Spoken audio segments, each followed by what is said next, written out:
Uncle Mr. Buck Gaunt, had to more be like Mr. set. Late. Yeah, he'll show up. We're live. Hey, everybody. Welcome to the Lovecraft eZine podcast. This is June 21st, 2020. As you can see, if you're watching instead of listening later, I am embracing the apocalyptic hairstyle, otherwise known as the COVID cut. So I'm going with the flow. All right. The good news is, I know I was going to talk about this. The good news is that I have this. It has many uses. This towel here. You know, if none of you get that reference, Is it towel day? Huh? Is it towel day? No, it's not towel day. Oh, okay. But wait, it is the apocalypse kind of. So yeah, a towel would come in handy. You know, there's so many things you can use it for, and if you don't have a face mask, you can go like that. You know, put it over there. So 1,001 uses, now 1,002. Okay, so our guest today is Scott Kenemore. Hey, Scott, how's it going? Hello, it's going good. I'm glad to be here. Are you drinking? A seltzer water, mixed berry. Okay, never mind. All right, let's do introductions. I'm Mike Davis, Lovecraft eZine, and let's start with Rich Bunting. Hi, I'm Rich. I don't do anything. I'm just bald and have a library. That's it. All right, Melissa. Hi, I'm Melissa, reader of books, general fan of horror, and nerd. Hello, guys. That's an in-joke. Ben. I'm Ben Handelman. I'm mostly here to just make Mike miserable, talking about Batman. So it's not gonna work. It's not gonna work. Will. The screen is black. Oh, I'm so sorry. Let me fix that. What'd you do to it, Ben? Load scene. I promised no calls today and no problems today, and there we go. All right, you guys should see me now. Sorry about that. Video looks good. No, everything's perfect, Mike. Everything's perfect, especially my 165 Batman volumes above my head. Thank you, Ben. And this Batman watch. And thanks to the viewers for letting me know that the screen had gone black. So, and actually, thanks to Ben for teaching me how to fix that when that happens. Pete Rollick. You're muted. What the hell? I'm like waking you guys up today when it's time for an intro. He muted himself to do the intro. Like he was on and then he just muted himself. Oh. What do you want? I don't get the joke. I am here. Isn't that enough for you? All right. Yeah, it is. Bridget. Oh, gosh. I don't have as funny of an intro. Hi.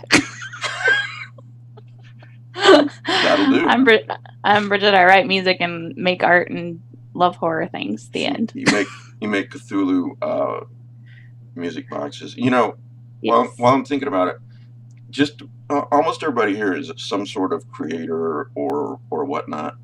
And if you go to the Lovecraft eZine website in the top left and you click podcast, you'll see the latest video. If you're there now, you'll see the YouTube video. And then if you scroll down, you'll see the upcoming guests. And if you scroll down below that, you'll see most of the regular panelists. And I've linked each one. If they're a creator, I've linked each one to their, for example, their Amazon page, or Bridget to her website, so on and so forth. So, you know, if you enjoy the show, check it out, support them. Glad you can make it, Langan. All right. Rick. Yeah, introduce yourself. Rick Lay, writer and pulp magazine collector. And since John decided to come in, we might as well have him introduce himself.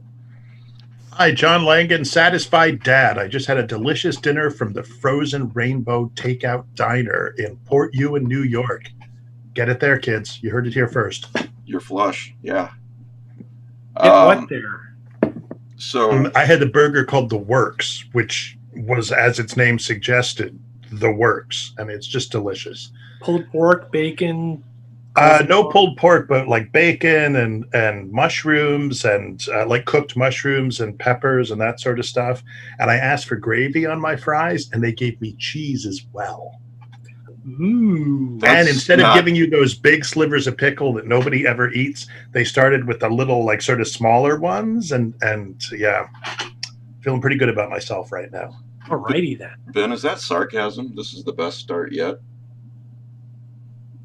No, I'm having a blast. I don't know about the rest of you guys, right? Like, this is I would not be disappointed if we just talk about food this whole time. That would just be kick-ass. I was going to say, John, that doesn't sound healthy at all.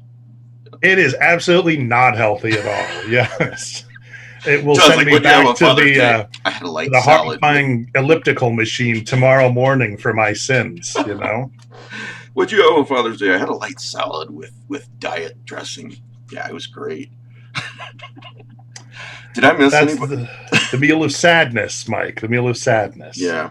Healthy, but sadness. You'll live a long, sad life. I, on the other hand, if I squeak through the next 12 months, I mean, it'll be some kind of miracle. So my boss told me she's looking forward to seeing me next summer. What does that mean? She hasn't seen me for 3 months, and she doesn't expect to see me for another year. She should watch the show. Then she'll get to see it. I mean, if she misses you so much, I mean. Okay, so we could have her as a special guest. Oh yes, and then she would reveal all my secrets. Do you work from bed now? I do. I absolutely do. And this has become a source of discontentment for me, because when I finish work and I go to start writing, I don't move. And so there is no distinction between work and Scott, stop spinning. You're making me seasick. Yeah, I was going to say, Jesus. Swivel chair for life. Sorry. Anyway, yeah, it's a sort of it's a source of discontentment for me, because, like, you got to get up and change positions when you switch gears somehow, and it's not healthy mentally just to stay in the same place for 18 hours. Oh, listen to this. I was just looking at my tweets, and Reader of Horror on Twitter says, "You were spot on about The Vast of Night. Really great flick." So here's what we're going to do. Wait. Did me just pouring my heart and emotionality out this, like, mean nothing to Mike Davis? I wasn't. You know the answer to that question, Pete. Come on. The answer is no. There's a tear falling down. You might not be able to see it, but there's a tear coming down the side of my cheek. I've got a violin over here somewhere. This is a Lovecraft eZine where a man is meaningless in the That's true. Some more meaningless than others. Yeah. So I empathize with Pete, because I was just playing a Call of Cthulhu game on Roll20, and I had to, like, change chairs. I'm like, well, now it's time to go do the Lovecraft eZine. I better change chairs and move my laptop over here, because you can't just, like, sit on the computer all day, you know? Yeah, just take doing stuff. off you have to take off your morning pajamas and switch to your night pajamas. Yep, or your afternoon pajamas. That's right. Yeah, you do. Exactly. It gets old. Last week I won Team of the Month, and I put on my fancy pajamas to sit in front of a video camera for a Zoom meeting, and they never turned on our cameras. All and that effort like, wasted. Son of a bitch! I took a shower and everything.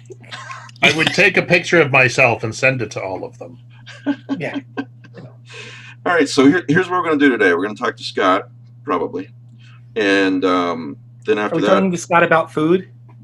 That's fine. Whatever, long as he sells some books out of this, that's the main thing. And then we've got some topics lined up, and then we're going to talk about several movies and books with spoilers. Mimic, Relic, Revival, Stephen King. Is it Ganji Haunted Asylum? Is that how you say it? Ganjam. Ganjam. All right. It was awesome. Yeah. It was awesome. And Vast of Night. So I'll alert you if you haven't seen or read those, I'll alert you when the spoiler-filled talk is going to come. So, well, most of the time we discuss movies and books here, we try to do it spoiler-free, but I just thought these would make really good conversation, and several of you guys did too. So, did I miss anybody in the introductions? No? All right. So next week, Paul Tremblay and Stephen Graham Jones are going to be on the show. So we won't need you next week, John. Oh, thank God. This is already, I was like, look, family, you had your I'm sorry. excuse in hand. My son was like, please, Dad, it's Father's Day. I was like, get away from me. The Lovecraft eZine calls. No, you're welcome next week, John. I fear I've been watching a lot of the Tick TV show, and I'm starting to like the most recent iteration, and I'm starting to ape a lot of his mannerisms, you know, and his sort of Adam West kind of thing that he does, and I don't see that going anyplace good. So I'm just warning everybody. I'm just envious, John, because you got to actually order out, whereas for Father's Day I had to cook or grill for everybody. So. No. For Father's Day, I actually worked. But you know, the thing is, I don't abide by many gender stereotypes. But the one I do abide by is that, like, show a man fire and meat, and he will just feel compelled to put them together. Like, it doesn't. It's wired in. So. Yeah, it's hardwired That's in. True. So I That's feel true. You were fulfilling some kind of like evolutionary imperative or something. Yeah, you have no free will of your own. Right, That's exactly. true.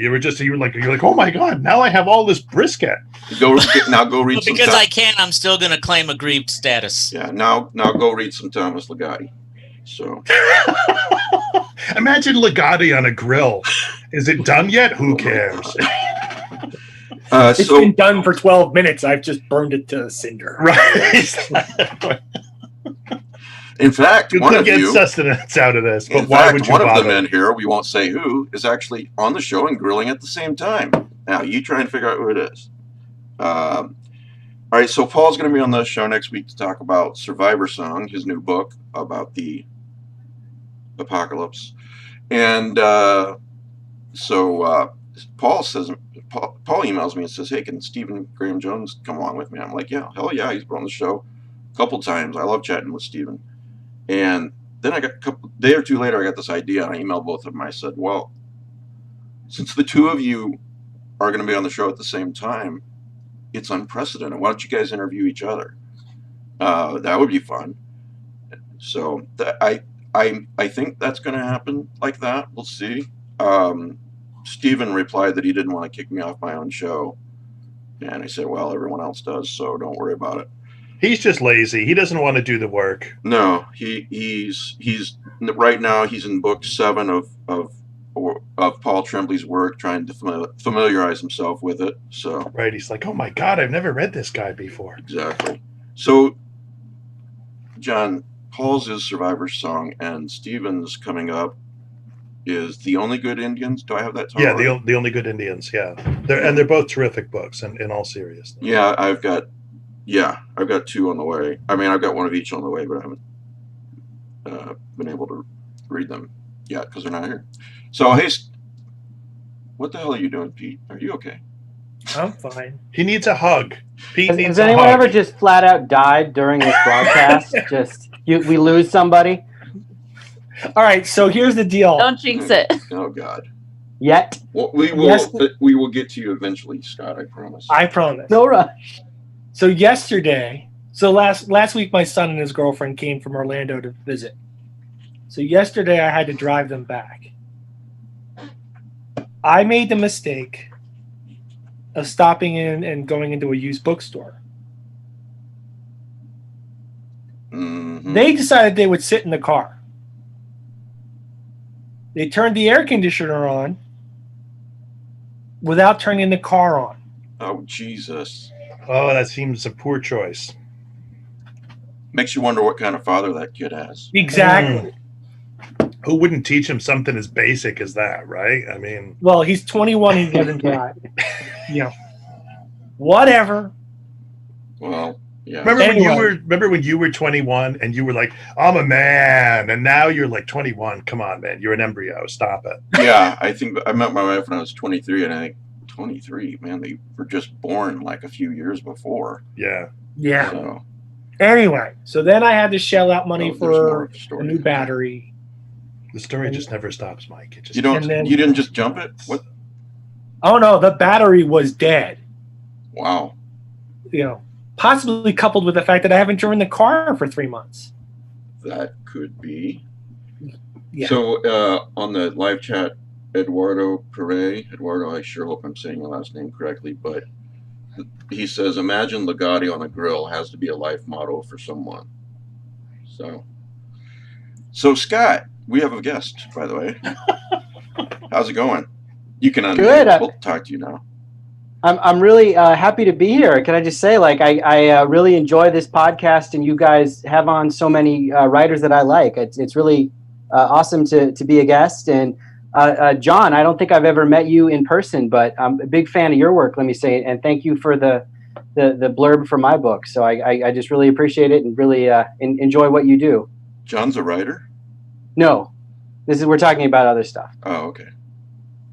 So John is a master griller. I think John is frozen. I did get that, yes. I think John is frozen, so you haven't met him yet. That's okay. It'll never have. It's like a Legati story. It's just we'll pass in the ether in the moment. I think of communicating it will become impossible through magic and science. So Scott's latest book is Lake of Darkness. Correct. Yeah. Can you give me like a spoiler-free synopsis of that?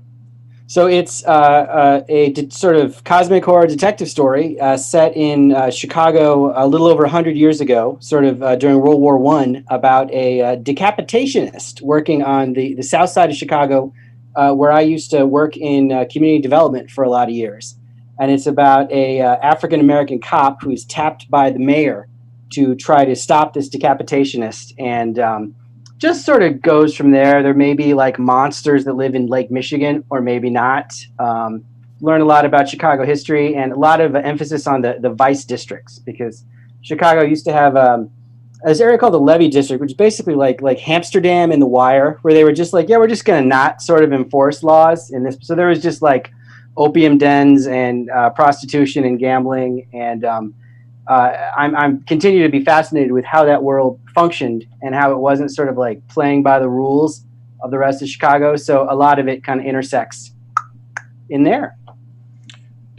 John, your computer kicked you out just as Scott was saying something nice about you.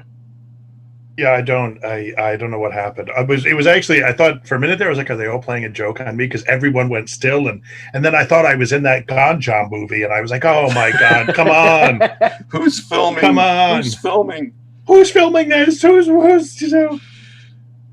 yeah, so I saw Scott, but Scott it is a terrific book, so you should all buy it and read it if you have not already. Well, I was trying to say big fan of your stuff too. So honor to be on here with you. Really enjoy what you do. So that's when I said John's a writer. I didn't know. Mostly just like lists of things. Grocery lists. Lists. Like no, people I'm aggrieved at. Davis, you should see the list I have for you. Top 10 like bass solos.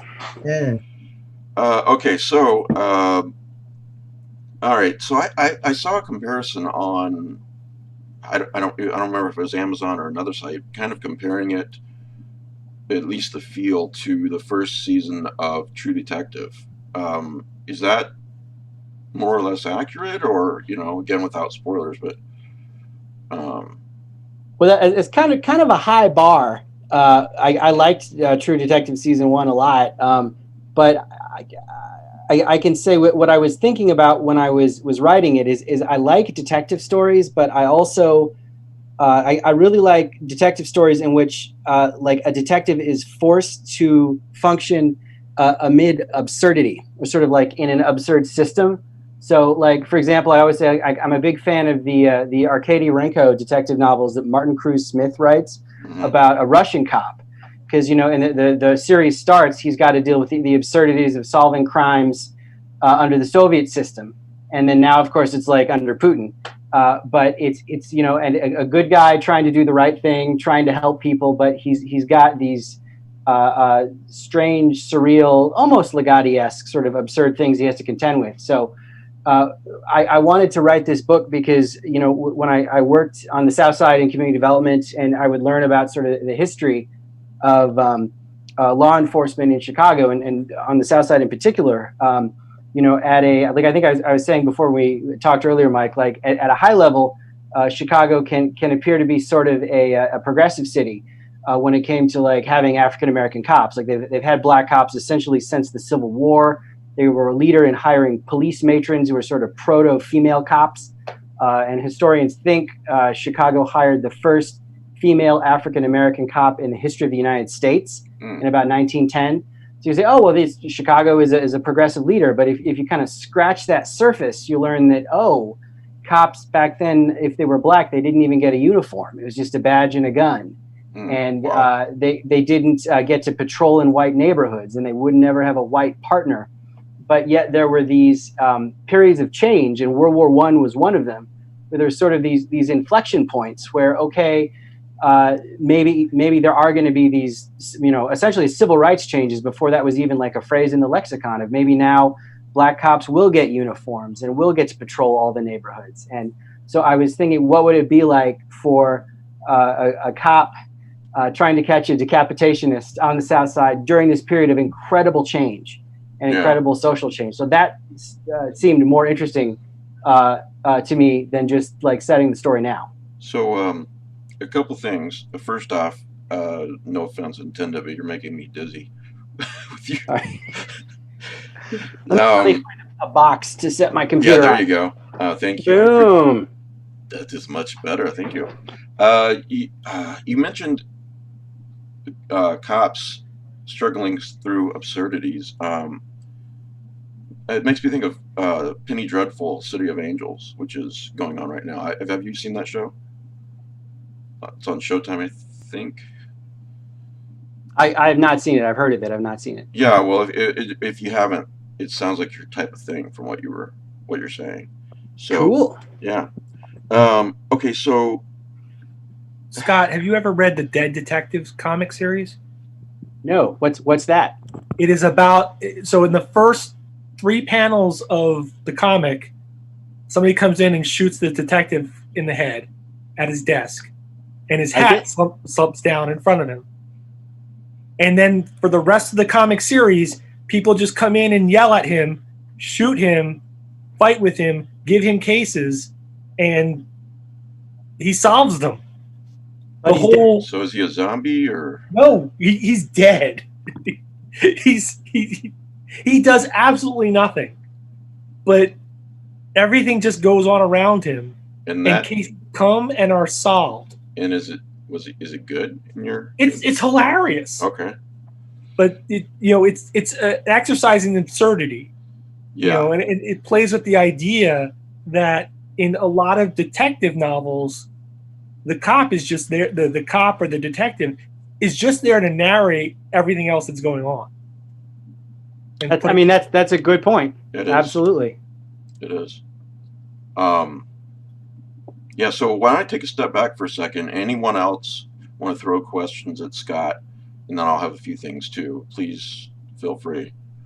I was, thinking about a detective trying to solve, a decapitation murders. It made me think of the Torso murders in Cleveland, which Elliot Ness had to try to solve post Untouchables, and he failed. And I don't think they ever caught that guy. So and they didn't make a sequel either to that movie. They did not. No. Yeah. Anybody else shout out, or I can do all the work, I guess. Oh my God. So Scott, yeah. So you or anything. So okay. So it part of it came. I think one of the things that's interesting to me, right, is that the protagonist is dealing with on the one hand, these kind of shadowy supernatural type forces. He's also dealing with these the sort of institutional forces, the sort of larger social forces that are at work in the United States at that particular time. Was that part of what you were thinking about? I mean, I feel like it must have been part of what you were thinking about, but I just thought I'd sort of throw that out there if you wanted to comment on that at all. Yeah, sure. So the mayor at the time during World War I was a super fascinating historical character named Big Bill Thompson. And what is interesting to me about him is he was sort of this hybrid of like 50% like Al Swearingen Wild West mayor, anything goes, and then 50% sort of like evolving into the contemporary politician. He gets compared like to our current president a lot, just as a guy who was a master at slicing and dicing different demographics to stay in power. So he was like the mayor known for like we shouldn't get involved in World War I, and it was because Chicago had such a large German community that he knew that this would sort of sway the base. But he's a fascinating guy. So he was like a child of a rich family in Chicago, but he loved the Wild West, and he liked to live in Nebraska and like essentially live as a cowboy and do cowboy stuff in like the late 1800s, last dying days of the Old West. And his parents were afraid he would run away and just be a cowboy forever. So they worked out this deal with him where if he would come back to Chicago to attend business classes 3 months out of the year, then the rest of the time they would finance his like life as a real cowboy in Nebraska. And he would like get into bar fights and raise and rope broncos. And then the moment comes where he's got to make a choice when his dad dies. Do I stay in the Wild West or do I come to Chicago and take over my dad's empire, try to be a grown up? So he comes to Chicago, and he wears blue jeans, which nobody wears, and wears a gun on his hip, and people look at him like he's crazy. But he eventually gets a house with a bunch of other rich young men very close to this vice district, this levee district, and they sort of have this like frat house existence as young men. And then one night they find out that the local alderman, who was like a city councilman in Chicago, isn't running for re-election. And one of Bill's friends puts $50 down on the table, which would be like $1,000 or $2 today, and says, $50 says you won't run for that spot, Bill. And he just, I'm going to take your money. I'm going to run for city council. And sort of from there, he very gradually built this pathway to power in Chicago. But he was also just a morbidly obese guy, like 300 pounds at the height. And I like the way that he sort of like physically grew as his power grew. So according to him, he gained 14 pounds just running for city council the first time, because back then the way you would run for office is you go to saloons and restaurants and talk to people. That was campaigning. So he ate more, he drank more, he grew more powerful. But just like such a shadowy figure, he lost a re-election after World War I, and then was elected again and was basically like Capone's mayor. Al Capone famously kept a photo of Big Bill Thompson in his office at all times because he just loved the man so much. So I think he's like a fascinating, largely lost historical character who, sometimes is like a lovable scoundrel of Chicago style corruption, and sometimes is like just a scoundrel. Right. There's so what was like, I don't know if we can like sort of frame a bigger question, because in some ways like that kind of research into like historical figures, like it puts me in mind of writers like William Kennedy or E.L. Doctorow, that sort of line of American literature, Larry McMurtry too, with his stuff. So like where do you see yourself? Like who were the writers that you were reading that you were like, these are the, this is what I'm bringing, or these are the people that have influenced me, like both, in that tradition, and then also in the sort of horror tradition, or however you want, a thriller tradition. Yeah. So I mentioned Martin Cruz Smith before, and it's interesting you mentioned Doctorow. I went to the little tiny college in Ohio Doctorow went to, so he was one of the local heroes. So I've read most of his stuff. When I was writing this book, there's an American-British author named Charles Palliser, who wrote The Quinquunks and Unburied. Oh, yeah, sure. And he's a big influence on me in terms of plotting and having like very like horror-ish novels that like maybe it's not straight up horror, but it's horror-ish. And then I when I was writing this book, I had kind of just really discovered William Aikman. Robert Aikman, excuse me. So I think that's sort of like Aikman's way of conjuring things that are sort of stunning and not totally explained was on my mind. And I was trying to experiment with how you conjure that sort of sense and that sort of feeling. I was also reading a lot of Manly Wade Wellman, if you know him, who I think is a horror author, but I always sort of smile. There's always like something kind of funny in a Wellman story. So maybe I was thinking about that too. That's a fascinating list. One of the things I remember from reading your book was the attention to style, the attention to language, which I thought was, it really struck me. For some books that's more on display than other books, but I thought the way this was written was particularly compelling. I was like, wow, this guy really knows how to put a sentence together, Well, that's good. Thank you. It's my warm fuzzy for the day. I feel great. There you go. What else can I tell you? Well, just real quick, I'd like to point out, you got a review, and the title is awesome, on Amazon, and it really goes into the book's 5-star review. I'll just read some of it. The story is very serious, very bleak and very brutal, takes you to places that you didn't expect, throwing in not just the genre prerequisite plot twist about the killer, but changing up genres altogether towards the end to include a dark supernatural angle. Goes on to say more nice things about you, and something about a kitchen sink sprouting tentacles. I don't know. That's a good idea. That's good imagery. Yeah. Okay. So who else has questions for Scott? I try not to read any of my Amazon reviews because they make me feel anxious. So I haven't read that before, but I'm glad it was good. Hearing you say that though makes me think that I should say another influence definitely that sort of slipped my mind is Cormac McCarthy, who I like a lot in terms of like bleak relentlessness. I really like Blood Meridian, and then there's a book called Child of God that I think is super, super underrated because, and this is sort of spoiler alert, but as you read it, you only understand at the very end of the book that the whole time this has been the story of someone becoming a psycho killer necrophile. And you had no sense that this was sort of coming at the halfway mark. And so maybe there is a sense in which I like stories that can sort of shift genres or can include a new element that doesn't occur in the first half of the story. Yeah, again, I'll have to say you really need to watch Penny Dreadful City of Angels.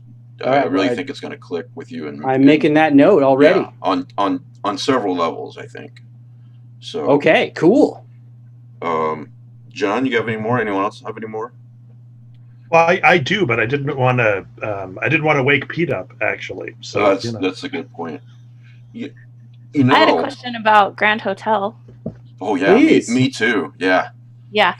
So I love stories within stories anyway, first of all. So I have to ask, which came first, the larger overarching story or the mini stories, or a little bit of both? So that's an awesome question. So the larger overarching story allowed me to appreciate that I would be able to tell a lot of smaller stories that have been just like kicking around in my head. Because I don't know how you work creatively, but sometimes I'll come up with an idea and I'll be like, that's an idea for a thing, but like, I don't know if that would be a satisfying short story that would ever get published on its own. I don't know if that would be a novel, but that's like a thing that's going to keep sort of floating in my hemisphere up here. So it allowed me to appreciate a way I could maybe bring to life these notions that I'd had, but I didn't really have a home for yet. Yeah, for those who didn't catch, Bridget's question was about his book, Scott's book, titled "The Grand Hotel." Right? That's the title. Yep. Bridget, anything else? So, any more anthology type things in the future planned? Maybe my next project. I'm sort of like just starting to write the first chapter and do a little outlining. But I want to do a space horror story, an outer space horror, sort of like cool. Philip K. Dick's A Maze of Death or Alien or Event Horizon, that sort of thing. And I've never done this before, but I have an idea that I think is a pretty good idea. But like I don't want to talk about it too much here because all the juices will escape. But I'm starting this. I hope it will work. I hope it will turn out good. Well, that sounds awesome. Yeah. So I'm sorry, Bridget. Please go ahead. I was just gonna move on to zombies because you've written a lot of zombies. Yes, I wrote a lot about zombies. Yes. So how do you stand in the great debate of is it better to know how the zombie apocalypse started or not know? Well, like Lovecraft would say, the unknown is always scarier. But I think people ineluctably will want to know. They will do whatever they can to try to figure it out, and that will be part of the mystery. It was interesting to me. Like we were mentioning the what was it called, the Dead Detective before? Yeah. Was that the name? So like my first zombie novel I wrote was called Zombie Ohio, and that's about a guy who dies in a car accident during a zombie outbreak, but he wakes up and realizes he's an extremely intelligent zombie, so he can't remember anything about his life, but he's like a man with amnesia. He's a zombie now, but he can sort of communicate. He's higher functioning than the other zombies, but he realizes quickly that his car didn't crash organically and his brake lines were cut, and he realizes, I've been murdered, but he doesn't really know who he was. So his afterlife is to sort of figure out, who was I that someone would want to murder me, and to try to solve his own murder. Who did this to me and why? Who was I that someone wanted to kill me? And for me, that sort of creative idea comes from watching a lot of like film noirs. Like I used to, when I lived in Iowa back in the day, I used to have bad insomnia and stay up all night watching like Turner Classic Movies. And they'd show a lot of film noir. And there's this wonderful old film called DOA that starts with a guy walking into a police station, and he says, like, I'm here to report a murder. And they say, well, okay, whose? And he says, mine. And the idea is that he's been poisoned and he has like 18 hours to live or something. So he's going to use those 18 hours to solve his own murder, figure out who poisoned him and why. So I sort of like those, like, pardon me? The remake was good too. Yeah, but I love those sort of like race against time from the perspective of someone who realizes they are, in a sense, or literally already dead. So you were talking about the first zombie book, Zombie Ohio, is that right? Correct. That's the first zombie novel I wrote. Okay, I gotta say, I've said probably many times on the show that I'm not a big fan of zombie books, but you describing or movies, or I'm just zombied out. But that plot that you're describing just sounds extremely intriguing. So you're grabbing a guy who really doesn't like zombies, and I got to buy the book and read it. So I made a conversion. I ticked my box. Well, it's zombie a really people cool will be happy. Yeah. So Scott, my novel Reanimatrix is a Lovecraftian attempt to redo Laura. Cool. And I'm a big fan of DOA to the point where I've written Lovecraftian. I'm halfway through a Lovecraftian novel based on DOA. Does everybody know Laura? Because that is such an amazing film. Like, does everybody know what he's talking about? I know what he's talking about, but I'm not sure if I've seen it. If I did, it was a really long time ago. So for me, what grabs me is it's an investigator's trying to find this woman, Laura, who's missing, and he's never met her, but there's this like giant portrait of her in this house he keeps going to. And as he researches who he was, he falls in love sort of with this version of Laura, with the painting, with what he finds of her. And yet then the twist is Laura's actually still alive. So it's like, which Laura does he love? The actual Laura, maybe he doesn't connect with, but the Laura of the painting in his mind, deeply in love. And right. And it's problematic because he's basically living in her house. Yeah. And has read all her personal papers, knows all her deepest, darkest secrets, all the shit she's done, and he has fallen head over heels for her. So what you're saying is, and I'm sure we're all thinking this is like the dark version of Christopher Reeve's Somewhere in Time. Yeah. No, am I the only one? Yeah. You could. That's a Richard Matheson one with. Yeah. All right. Are you grimacing? The plot of Laura also has been redone on Magnum PI and Star Trek: The Next Generation. And I remember that Magnum PI. Oh man, that just aged out in my mind. But and Geordie did it on Star Trek: The Next Generation. They had a version of Laura. It was called Arkell. Yes. The episode. And it's also the inspiration for Twin Peaks. I just want to say the episode Rick's referring to is it's one of the classics because the way they kind of resolve the situation. I don't want to spoil it, but it's anyone with Amazon Prime or Netflix, which has all of TNG, should check that episode out. Yeah. I don't remember that episode. I know I've seen it. That's the one with the other engineer, right? Yeah, he has a hologram of. So in this case, it's a hologram, not a picture. But because the way Star Trek works with the hologram, someone had to program the hologram, and that hologram may not be the real person, right? So, just worth checking out. I promise. But yeah, but going back to DOA is a fascinating movie that is relatively easy to kick over into a horror film. And I think that we all agree that noir is very easy to kick over into horror. Absolutely, and especially weird fiction, Pete. Yeah. Yes. So, okay, so I'd like to get back to the Grand Hotel because I really like the premise of this, Scott. Sure. I've not read it yet, but I'm definitely gonna read it because of. And I noticed, not that, speaking of Amazon reviews a little bit ago, a really great writer, Scott Thomas, a few years back, he emailed me about a bad review he got on Amazon for The Sea of Ash. I was like, yeah. I said, well, the way to get over that is find any book that most everybody agrees is a classic, great book, and go to Amazon. I'll bet you there's 1-star reviews. So, but with Grand Hotel, it seems kind of divided. Like some people like the premise, some people don't. I really do.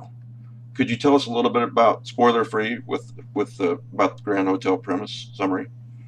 Sure. So it begins with my being early to meeting friends for dinner in Chicago on Devon Avenue, which is this wonderful street where the Indian community has settled, and there's just so much great Indian food and Indian bookstores, Indian clothing stores. And I was browsing because I was early for dinner one night in one of the English language Indian bookstores, and I discovered this book published by Penguin in England, in Great Britain, called The 5 and 20 Tales of the Genie by Sivadasa.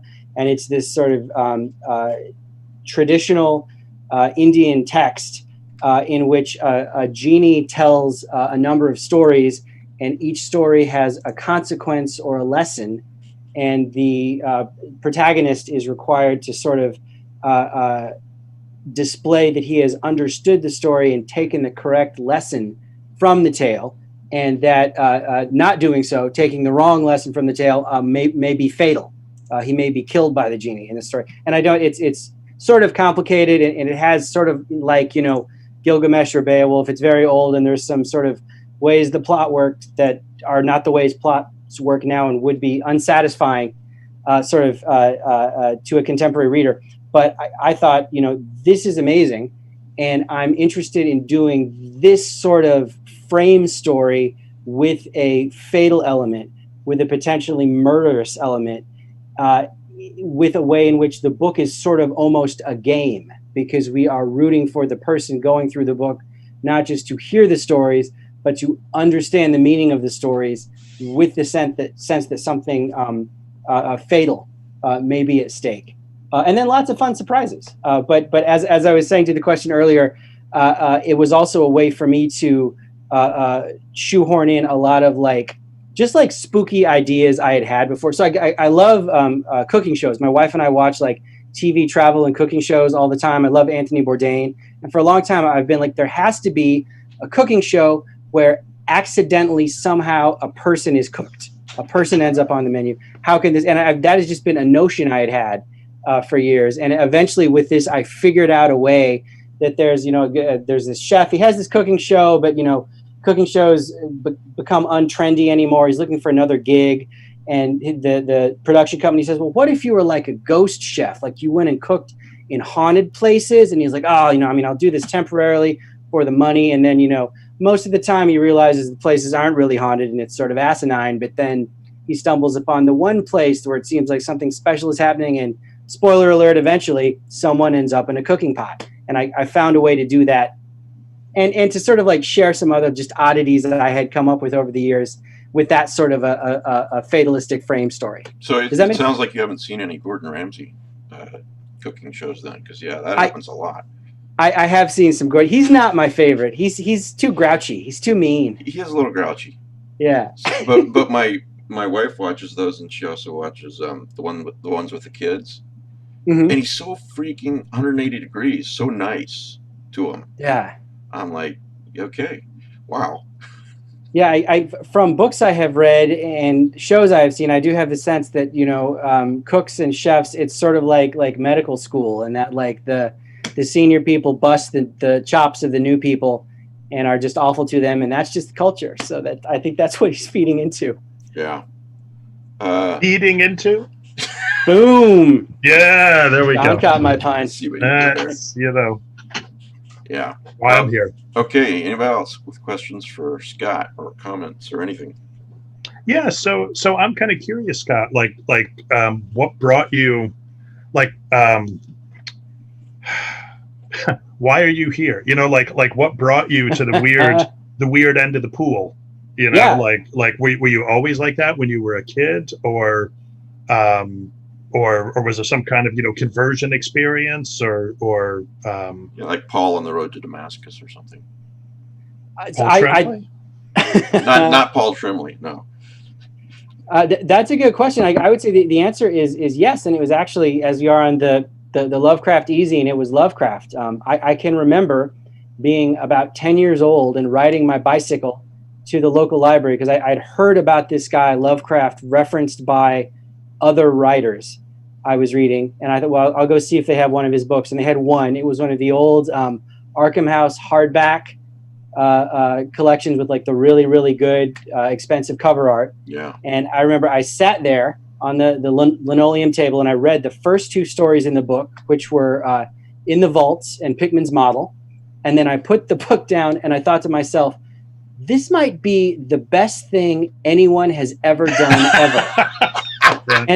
And I know I'm a dumb kid and I'm only 10 years old and I know that I'm still learning about the world, but I feel like this is the best thing that anyone ever did ever. And as an adult, I have largely continued to feel the same way. But that was probably the moment. And then sort of just learning about the whole ecosystem of writers who'd sort of sprouted out from there. But I when I think about cosmic horror, I was asked to write an article for a magazine about this recently. But like sometimes I feel like the thing about cosmic horror is like, does it exist, or is that just another way of saying imitating H.P. Lovecraft? The thing it makes me think of is Spin magazine a few years ago, controversially, they had this list of like the 100 greatest rock bands, and they put the Ramones at number 3, and everybody said, well, I mean, the Ramones are top 10, top 50, but number 3, maybe it was actually number 2. It was up there with the Stones and the Beatles, and their rationalization for this was there's no such thing as punk rock. Punk rock doesn't exist. It's just bands sounding like the Ramones. That's what punk is, and it's the whole genre. So I sometimes feel that way about cosmic horror. I wonder, do you guys agree or disagree? Did cosmic horror exist before Lovecraft, or is when we say cosmic horror, is that just another way of saying imitators of what he did? I'd say Rick and Pete probably have good answers to that, guys. So there are some precedents before Lovecraft. Chambers, Bierce, sure, the standards, and there are others that were dabbling in the field at the same time or just afterwards, who obviously were not influenced by Lovecraft. So, because at the time Lovecraft was not that widely read. I mean, you got Weird Tales, but he was not considered one of the big names at the time.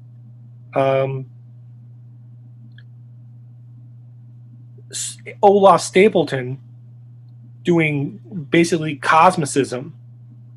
If you read it one way, it's great cosmic wonder, but if you read it another, it can be taken quite seriously as cosmic horror.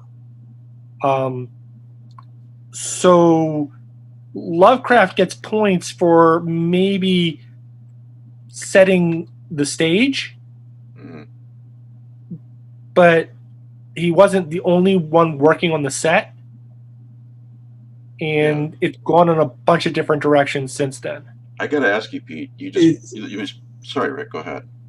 I would say it's sort of like Lovecraft is the cosmic horror, what Arthur Conan Doyle is the detective stories.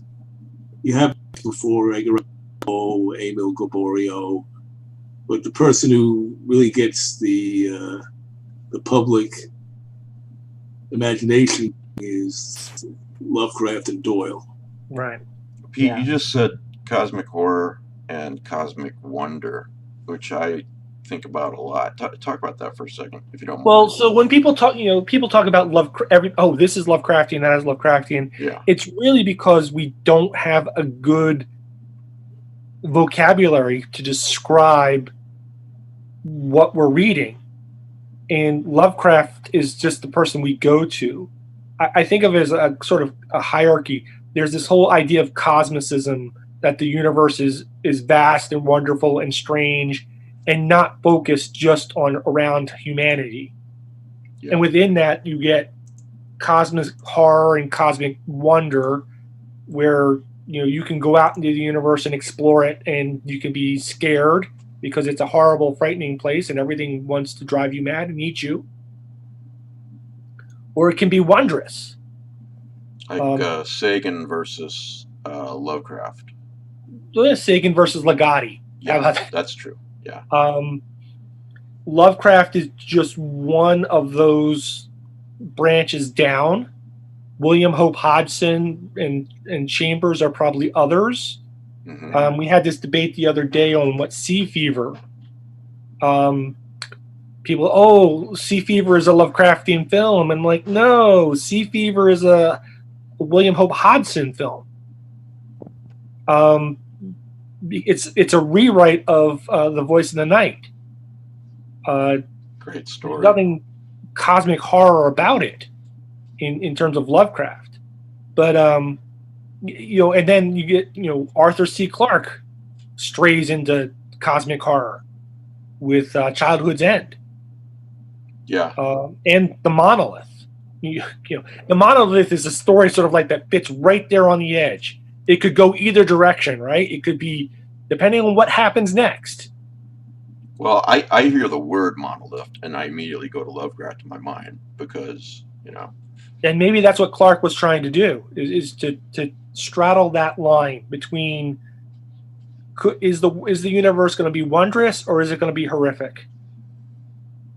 I often feel that I'll encounter a lot of like 19th century writers who will sometimes like hit upon cosmic horror, but it's sort of like almost like accidentally, or if they're mining and they strike some cosmic horror and they're like, okay, well, we don't have to concentrate on that vein, like James O'Brien or a lot of writers like that. But I feel like for me, Lovecraft was the guy who was like, I'm going to mine this, I'm going to mainline this, only this the whole time. And he had sort of a focus on it that I don't always see in earlier writers, but obviously it's debatable, as it should be. So one of the great stories that I like to go back to is there's this proto-Greek myth about Magna Mater, who basically she falls from the sky as a stone, and they worship her. She's a meteorite, and they worship her. And she has a child who does not know he's her son. And she falls in love with that child. And on the day of his wedding, he goes to get married, and she decides to intervene. And she walks into the wedding, and everyone sees her and goes insane. Nice. Yeah, real nice. Right? But that is like a great Lovecraftian novel story. But it's Greek mythology. You were talking about we don't have a really good vocabulary for cosmic horror, and it just struck me. I just have to quickly say, so that's why it's called the Lovecraft eZine, basically, because that label it's not the man. I'm not really a fan of the guy as a person, but obviously I love his work. I love cosmic horror.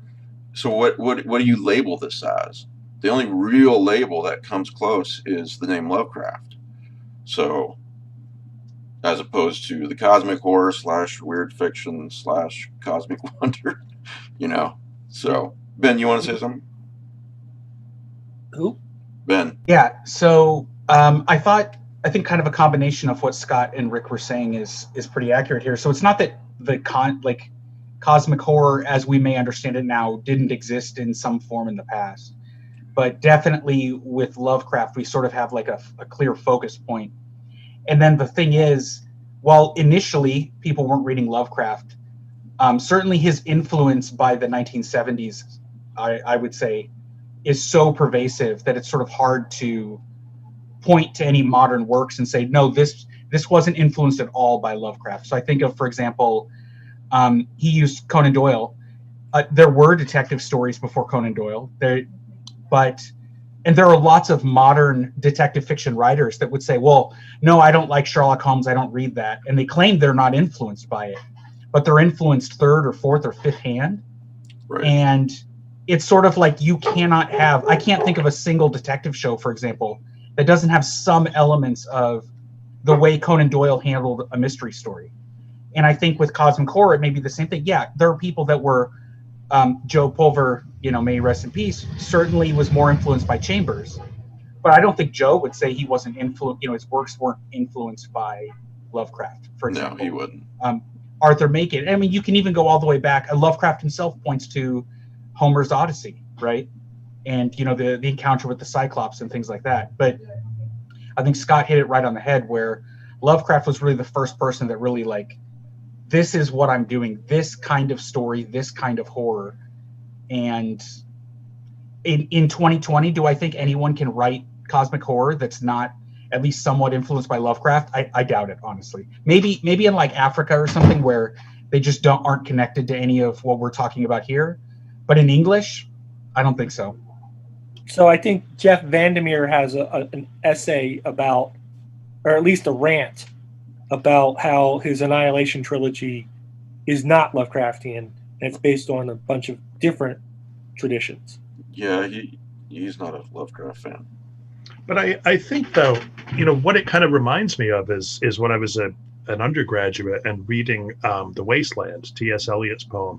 Mm-hmm. What I remember was reading about the Wasteland as well, that, for the poets who were Eliot's contemporaries and who came after him, it kind of defined poetry in this very polar kind of way, so that there were some poets who were like, this is it, man, this is what you've got to do. And then there were others who were like, this is a disaster, poetry should be nothing like this.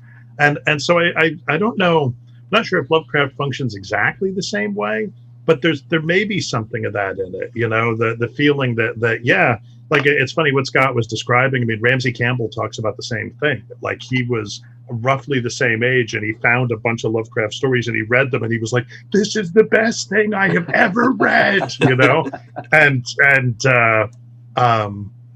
so, yeah, I think that for some people there is that intense, magnetism towards Lovecraft. And yeah, then there were other people who look at that and are like, no, that's not, that's not how I want to do it. But of course, I mean, if you want to be all clever and literary critical, you could say that, you're still being influenced, you're pushing against that thing. And the movie Annihilation, which doesn't really follow the plot of the book very, very well, if I remember correctly, but it's straight up color out of space. Yeah, Stephen Bissett said that he thought it was Stephen R. Bissett said he thought it was the best adaptation of The Color Out of Space that he had seen, and that was before the recent Color Out of Space. So I don't know how Steve feels these days, but it's true, isn't it? Seen it? Yeah. Like I think to myself that it was Stephen King who turned me into a horror writer. But what's one of Stephen King's formative experiences? It's looking in his departed father's collection of books and finding a Lovecraft volume and reading that and just being blown away. So, even when you try to say, no, it's Stephen King, it's not Lovecraft. Lovecraft is still back there in the family tree. He's in the genealogy, I think, of just about everybody, I think, who writes horror, whether we want to admit it or not. And just to go off of that, because I was exactly thinking of the same thing that John just said about Stephen King. So we're going to talk about revival later. And Stephen King, when he was pushing the book, he's like, well, it's not exactly Lovecraft and everything. And I remember reading it, and Mike even attacked me personally. Did not. Deeply hurt me over this. This again. But I said I felt it was more Arthur Machen. But really, even though I still think that, I still think he's more heavily influenced by some other works, which we could probably talk about later. Lovecraft's still all over that book, right? I mean, he's all over the ending. He's all over different parts of it. It's just... Yeah, and King said that N wasn't Lovecraftian either, but it's definitely well, I guess it's more of a novella or novelette, N, just really Lovecraftian in my view. Yeah, not to digress too much, but I mean, every time King writes something that is kind of quasi science fictional, it's the color out of space. If you think about the Tommyknockers, something comes down from outer space, it gets in the ground, it warps us all. If you think about From a Buick 8, this mysterious thing pops in from another dimension and it warps us all. I just reread that recently. Dreamcatcher, this thing comes down from outer space, it's full of all these weird things and they warp us all. And I don't know if it's something King is aware of, but whenever there are these series of novels where every now and again he comes back to this sort of science fiction plot, and that for him is like this science fiction plot, and he's talked about it. I have never been able to find this anthology, but it was an anthology I ran across many years ago of horror writers recommending the horror stories they loved the best, and so they wrote a little introduction to them, and King wrote about The Color Out of Space, and sort of reading it, and it's like pre-Hiroshima, pre-Nagasaki, but it's like, the sort of scientific thing, the, chaos that breaks you down and all this kind of stuff. Sorry, that was just. But Scott, why zombies? That's the question. Like when you lurched into horror, why zombies? So I was going to add that, and Stephen King literally acts out The Color Out of Space is in one of the Creepshow movies, right? Yeah, yes. He's literally the star of the short film in the anthology. Meteor shit. Yeah. Oh no, not there. Yeah. And just to emphasize that, Stephen King, when he's asked, he always says he doesn't see himself as a horror writer, but as a science fiction writer. Right. Now we could go through and catalog all 100 and whatever of his stories and argue that, but when he writes, that's how he sits down and does it. And I can think of, I mean, as John started listing them off, I started thinking of all the short stories. He does the exact same thing. So yeah, that's exactly it. The jaunt. So, Scott, before we move on, so you wrote a lot of zombie books, quite a few of them. Yeah, why zombies, Scott? Answer the question. Yes, I will. Yeah, you're just kind of avoiding. Before you do that, you said you wrote a magazine article about cosmic horror. Where can we find that? It wasn't a Mad Magazine article. It was on Writer's Digest, and I think if you Google Writer's Digest Scott Kenemore, it should come up. Okay. All right. Yeah. But no, I like zombies. To answer your question, John, I think it's about time, Scott. I think finally because they're sort of one, they're sort of like a blue collar, not fancy monster. So they don't care how they look. They don't care what you think of them. They're personally very selfish. They know what they want. They just go out into the world and get it. They're not fancy. There's no panache necessarily. They're sociopaths. Right. And I also like it because it's the kind of horror that is horrifying because it's not even personal. You don't even really matter. And I think for me, that's different than I, Count Dracula, invite you, Jonathan Harker, to my castle where we're going to have red wine and bisexuality, and you are very important to this whole melange. Whereas zombies don't care about you. They're coming to kill you and eat you, but in some sense, you don't matter to them. And they can be terrifying in the way that a natural disaster, a typhoon or an earthquake, can be terrifying. And there are just sort of different flavors to it that I think are really interesting and cool and funny. Well, again, I got to say, not being a big zombie fan, your premise for Zombie Ohio, I've got to read that. That sounds fabulous. Sorry, John, were you going to say something? No, I'm just going to say what's fascinating about that view of the zombie is in a way, it sort of sees them that they're analogous to that kind of cosmicism. You know, a universe that doesn't care. You know, there are these things out there, and they just want to eat you, but it's nothing personal. Yeah. Although there's a lovely low budget, and I don't mean cheap, but I just mean low budget French Canadian film called Ravenous, Les Affamés, I think is the pronunciation, which is a sort of, you know, the government has blocked off this part of rural Quebec where there's a zombie outbreak, and in many ways it's a standard zombie movie. But there were moments when we get scenes of the zombies standing in cornfields, and they built things. There's one, they built this huge tower out of chairs. Yeah. And we don't know why. And it's wonderful. It's a wonderful touch. There's another where they built a smaller tower out of toys. And we don't understand what's going on, but there was something about that reinforced that idea of these things as just other, that they're not only the repository for whatever your anxieties are, but they have their own kind of ecology that's equally alien and sort of terrifying. Yeah, it's like there are other intelligent races on Earth, we think, you know, like octopus, dolphins, whatever. But if they are as intelligent as us, they react to the environment. They're totally alien, even though they're on the same planet, especially octopi. So, yeah, Rick. Let's say with zombies, we have to realize they changed dramatically in horror movie and fiction. They went from being Haitian workers to in Night of the Living Dead becoming cannibalistic cohorts. Right, but in Night of the Living Dead, he never uses the word zombie. He uses ghouls. I would say that's accurate, though. I feel like George Romero just changes everything. Like, zombies are corpses. They are automatically ravenous. They maybe can't feel pain. Maybe you can get infected by them. And I would say the other big inflection point is probably Return of the Living Dead, 1985, Dan O'Bannon, because that's the first movie where zombies ask for brains by name, right. And I love that. And Tarman still scares the crap out of me. Tarman is wonderful. So, all right, so everyone listening or watching, pick up Lake of Darkness. I am certainly going to pick up Zombie Ohio, I'll tell you that, and The Grand Hotel.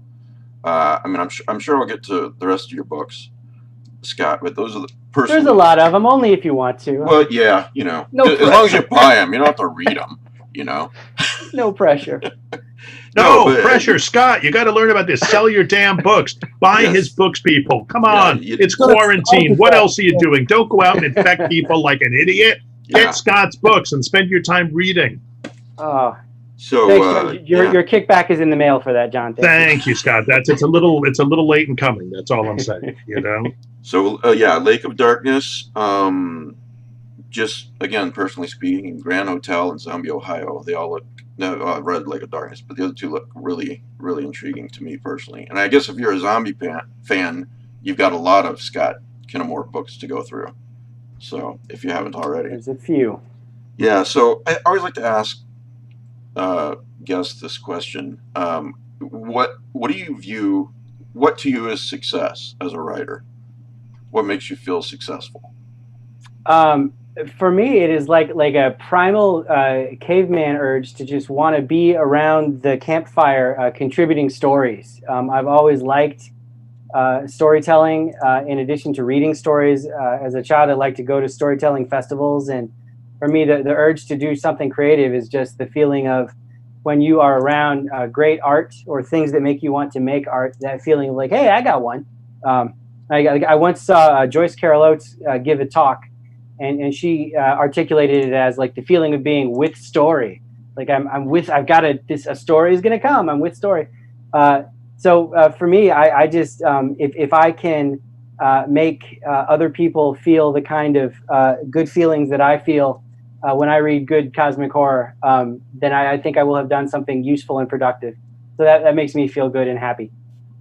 Yeah, it kind of reminds me of the long time ago, way before you were born, Ben. Myst. Anybody remember that computer game? Yeah. MYST? Yeah. Well, I never got out the first round.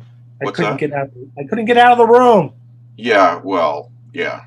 But they said something. The creators of that game said something like they design the kind of games that they would like to play. So, and what you just said, Scott, reminds me of that. So, anyway, Scott Kenemore, again, if you're a zombie fan, you have a lot to go through. Scott's a great writer. And the Grand Hotel, Lake of Darkness. So, yeah, thanks, Scott. You going to hang around with us for the rest of the show? I'm happy to. I have read Revival, so I oh, can good. contribute. Okay. Well, let me get through. Let me just close by saying yes. Thank you for having me on. I was nervous to be here, and you guys are one of my favorite podcasts. So just thank you very much for having me on. It's just awesome. No, I'm glad you came, and thanks for the kind words. So before we talk about the spoiler things, I noticed on BleedingDisgusting.com, there's a movie coming out in the summer called Parallax. So if you Google this, they've got a trailer there and everything, and man, I don't know about the rest of you guys, but this looks like my kind of movie. Here's the synopsis on Bleeding. What the hell is it? Bleeding Disgusting, right? A young artist wakes up in a life that she doesn't recognize, spending her time asleep, haunted by nightmares of drowning in a black, abysmal void. As she begins to uncover the truths of the life that she's found herself in, the gravity of her falling reality weighs heavily on her psychological identity, and the reliability of her sanity is called into question. And then I watched the trailer twice because it's a perfect example of a trailer that really grabs you and makes you say, I want to see this movie, but doesn't give anything away. So for anybody that's not aware of this movie, I wanted to point it out because it looks great. So I guess none of you have heard of it. So Knife Point Horror has two. We've had Soren Narnia on the show before. Knife Point Horror, one of the best horror podcasts out there. He's got 2 new episodes, one in April and one just a couple of weeks ago, I think. So it's one of the best, if not the best.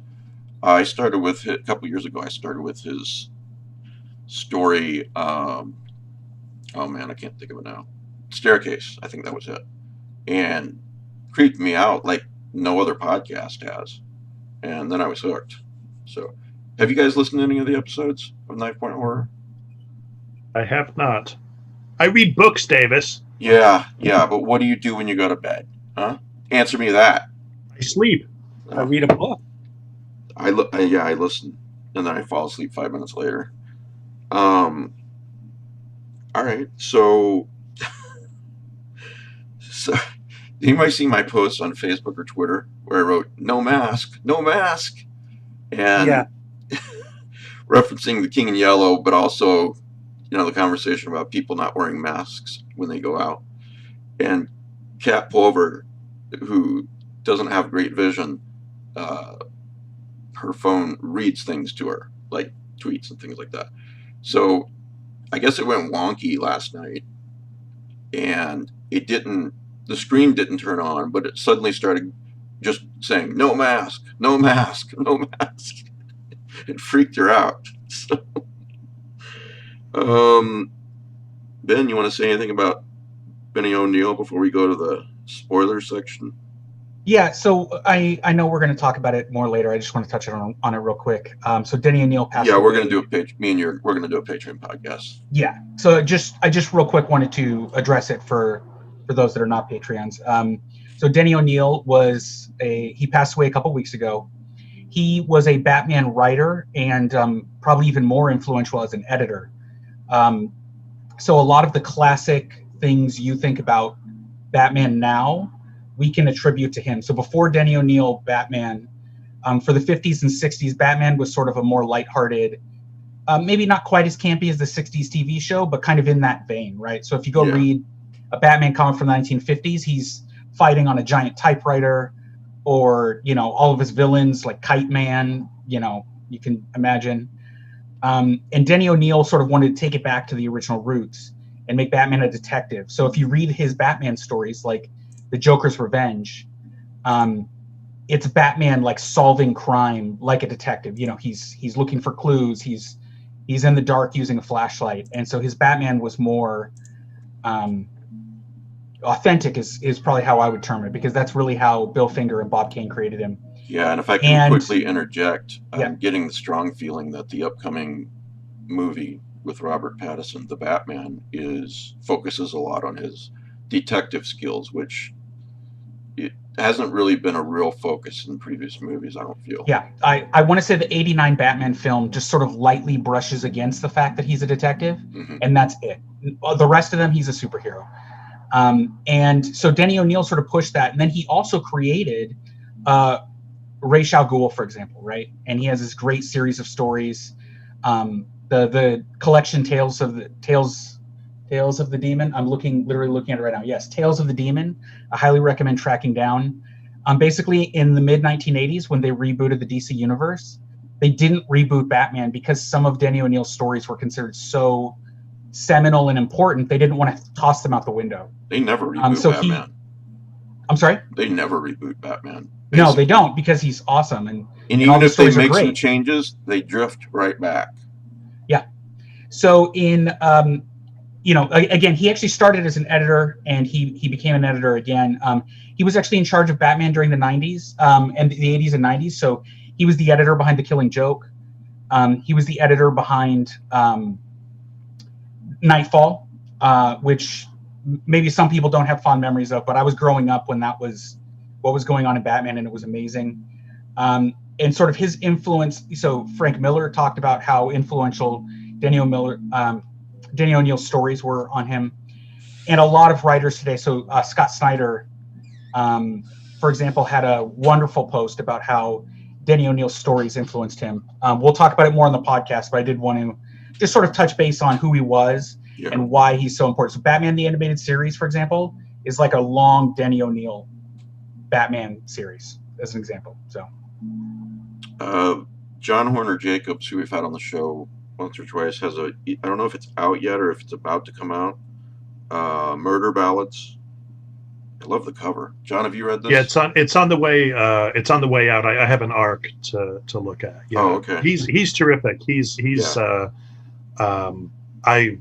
I had missed his, like, I knew about his earlier book, Southern Gods and The Incorruptibles and so on, but I hadn't read him until the two short novels, The Sea Dreams It's the Sky, and and holy cow, sometimes you read something by a writer and you're like, oh my god, I'm such an idiot, I've completely missed this writer, I better go just buy a bunch of their stuff because they need the money, and I'll get to these at some point. So yeah, he's terrific. Well, if you like Southern Gods, apparently all right, let me just read this. Featuring 10 tales, 2 never before in print. Murder Ballads and Other Horrific Tales, that's the title, is an exciting glimpse into the dark territories of the human heart. Contains Murder Ballads, the sequel to Southern Gods. So if you read Southern Gods and you're a fan of that book, here's a sequel to it in one of the stories. So, all right. Anything else before we go to the spoiler part of this? No. Rick. Oh, I just wanted to ask if has anybody read Max Brooks' new book, Devolution? I just read it. No, I want to. What did you think? Oh my goodness, he does exactly for Bigfoot what he did for zombies. So same kind of format where he interviews people, but the interviews give context to the protagonist's diary, which are the main point of the narrative.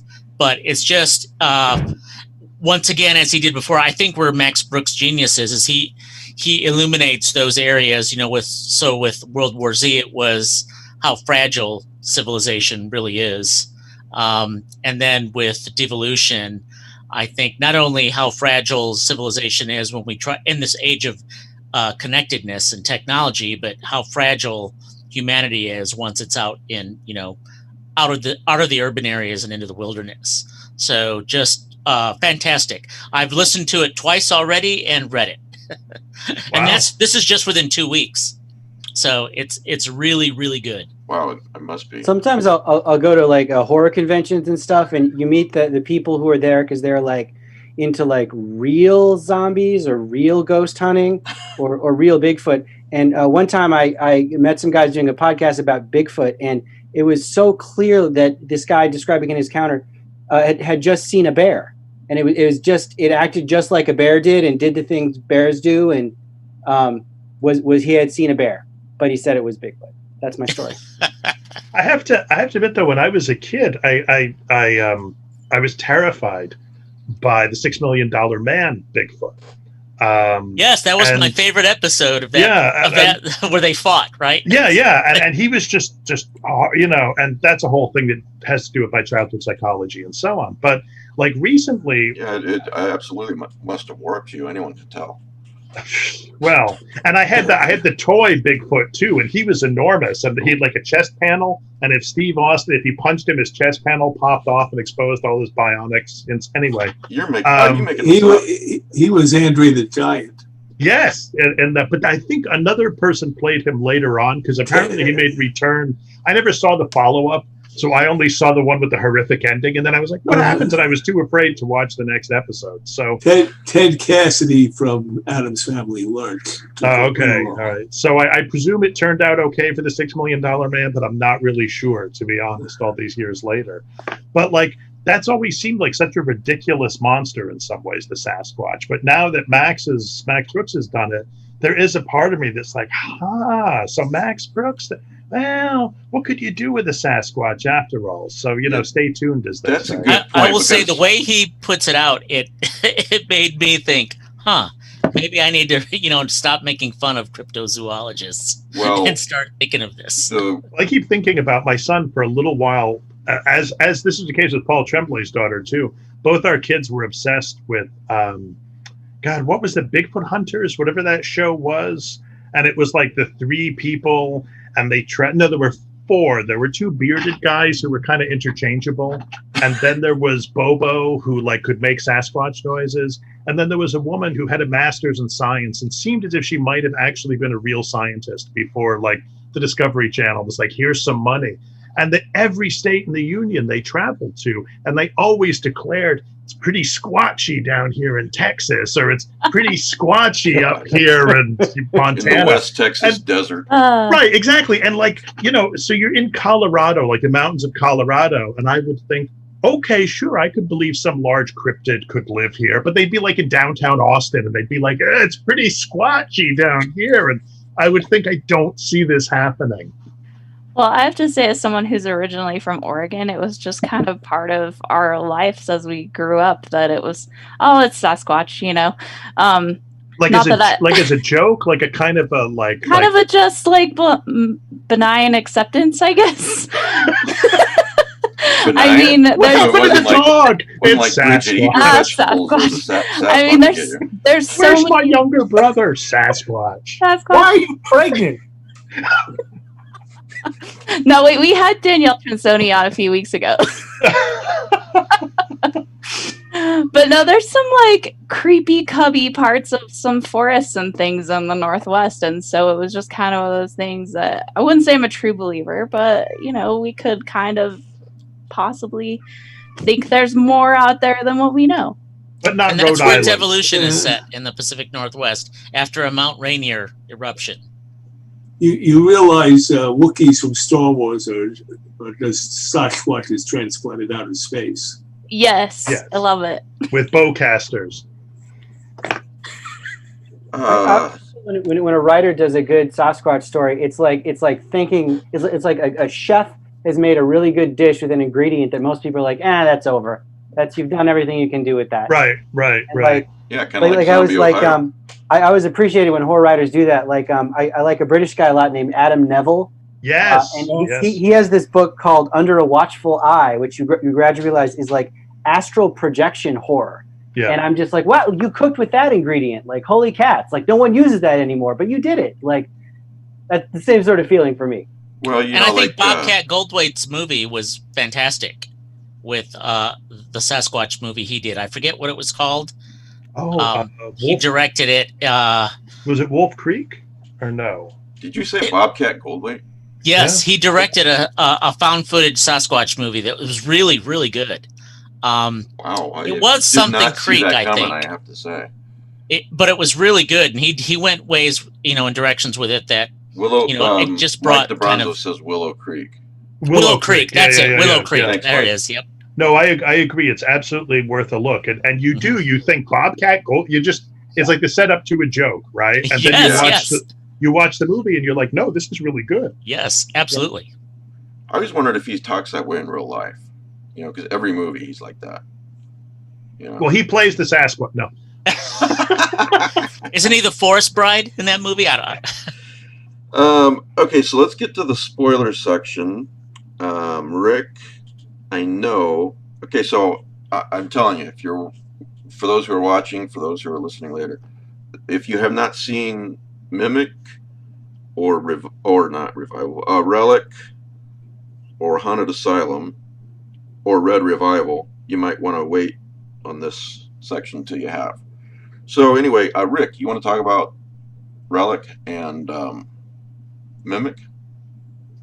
Yeah, they both came out in 1997. Yeah. And it was just something that fell through the way. I used to confuse the two of them, in fact. And Relic is based on a book series by Douglas Preston and Lincoln Child called Agent Prendergast. But it doesn't have Agent Prendergast in it. Right. And I've never read the series, so I'm wondering. They have like 4 series that cross over. And so, yes, but go ahead. The hero in the movie is a guy named Lieutenant DaCosta from the NYPD. Who's played by Tom Sizemore. A fine actor. And it stars the actress from the Shadow movie, Penelope Ann Miller. And it has to do with a drug which causes a human to mutate into a sort of Lovecraftian smorgasbord of creatures. And there is, I think in the book, I haven't read the book, but I was reading, I wanted to see how much they borrowed from the book, so I read the Wikipedia article. There is a name which sounds Lovecraftian. Katuga, I think was the name. Yep. Which I think is it's the monster in or it's the god that this monster is supposed to be in the movie, but I think it's a tribe in the book. Yeah, that name does not appear in the book, really. Rick, it's funny that you say that about just reading the Wikipedia article, because I do that with John Langan books, and then I don't have to read the book. Wow. Right to my face, Davis. Nice. Rick, I thought Agent Pendergast was in the movie. Nope. No. Nope.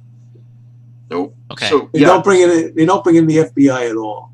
Yeah. So Rick and I were talking about last week, or at some point in the recent past, we were talking briefly about Mimic, and then I said it reminds me of another movie I can't think of right now, and Rick immediately says Relic. I was like, yeah, they just seem to have a similar vibe.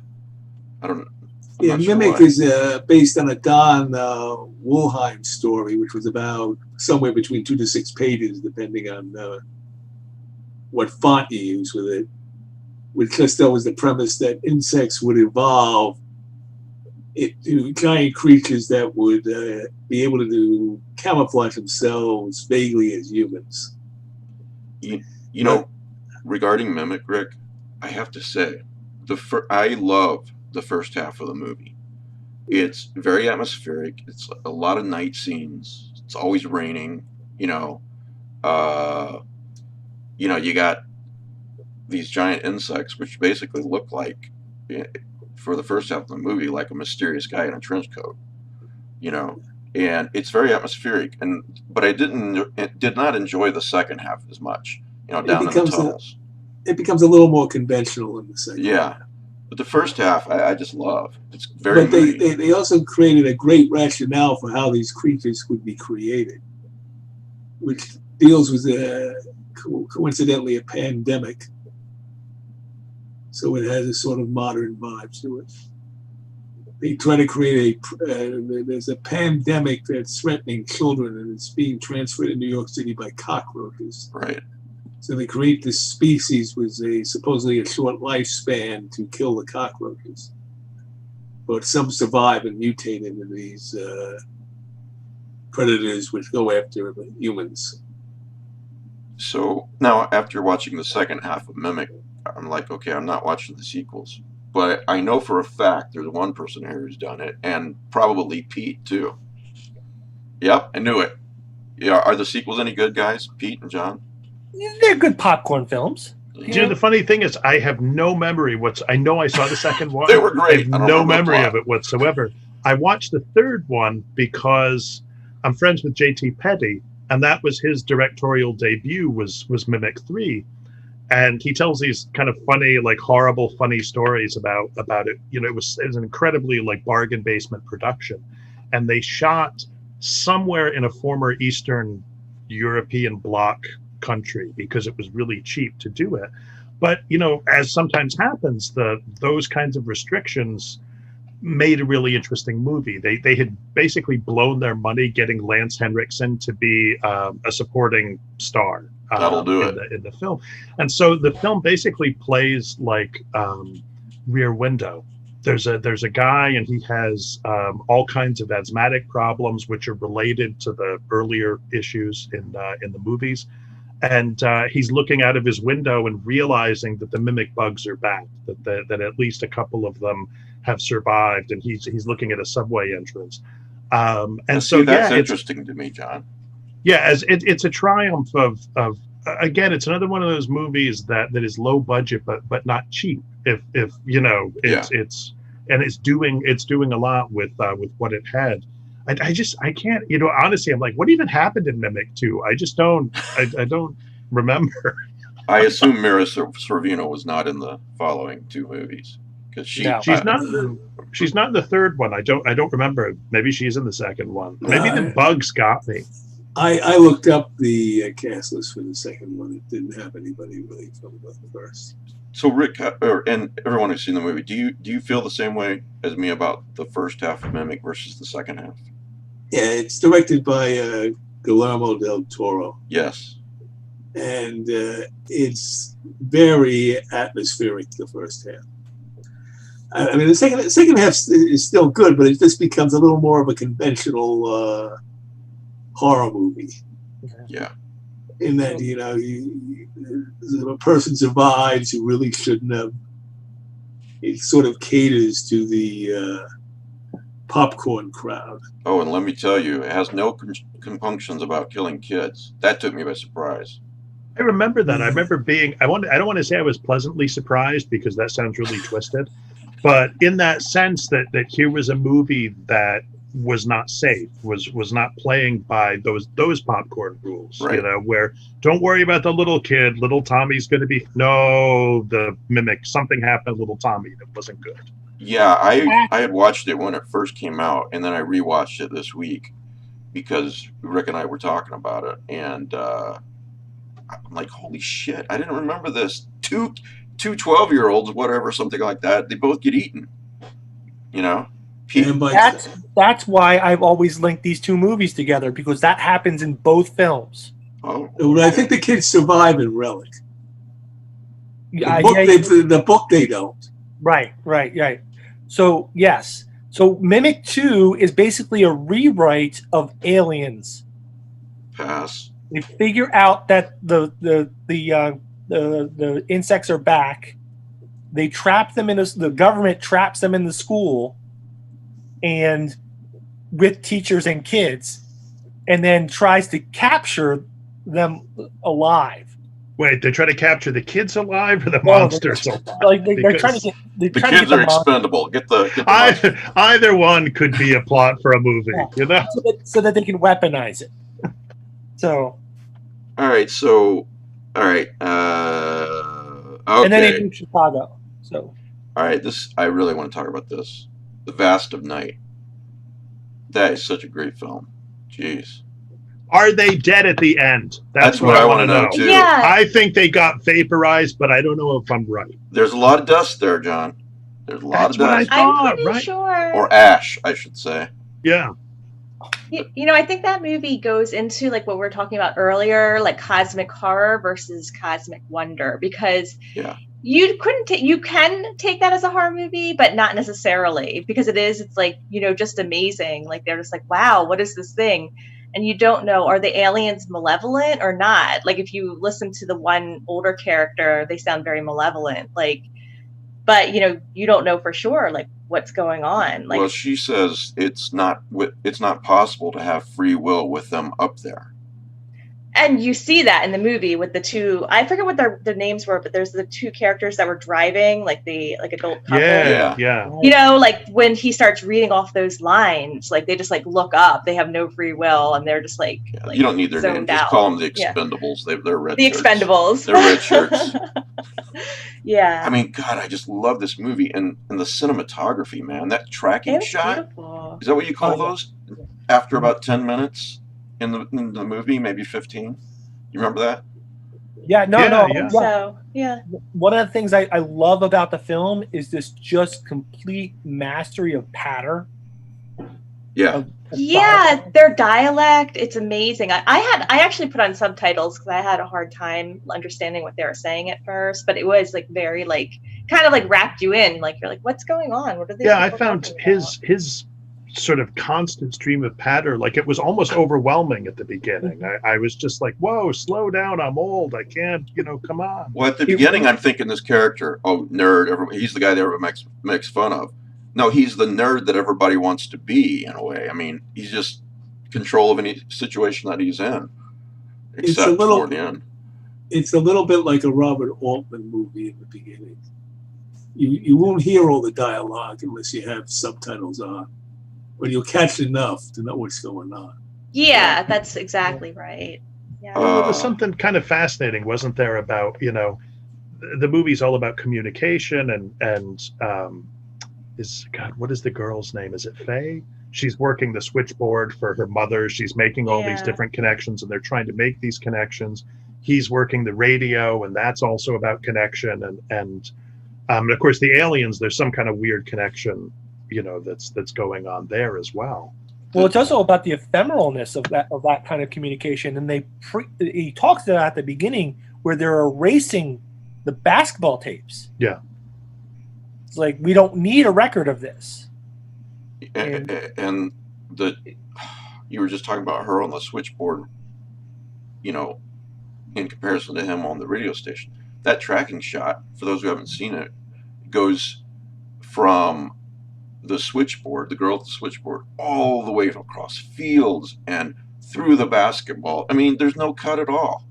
I was looking at this and I was like, holy crap, this is cool. And it's not superfluous. No. It's a understanding it establishes the size of the community, and they even say, "Oh, I just either ride my bike or walk everywhere." Right. Yeah. And that is a key part of the film. It's important to understand that, cars, they're going to help a little bit in this film, but they're not necessary. Yeah. It was I almost want to call it like a radio horror movie, and that's not quite accurate because I think some of the visuals are really important.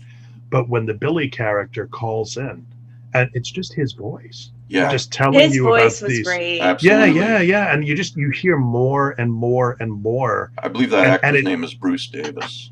Yeah, that was when the movie to me got really creepy, in a genuine, the sort of vast of night kind of way. That the old woman's story was almost not as frightening to me as it was terrible.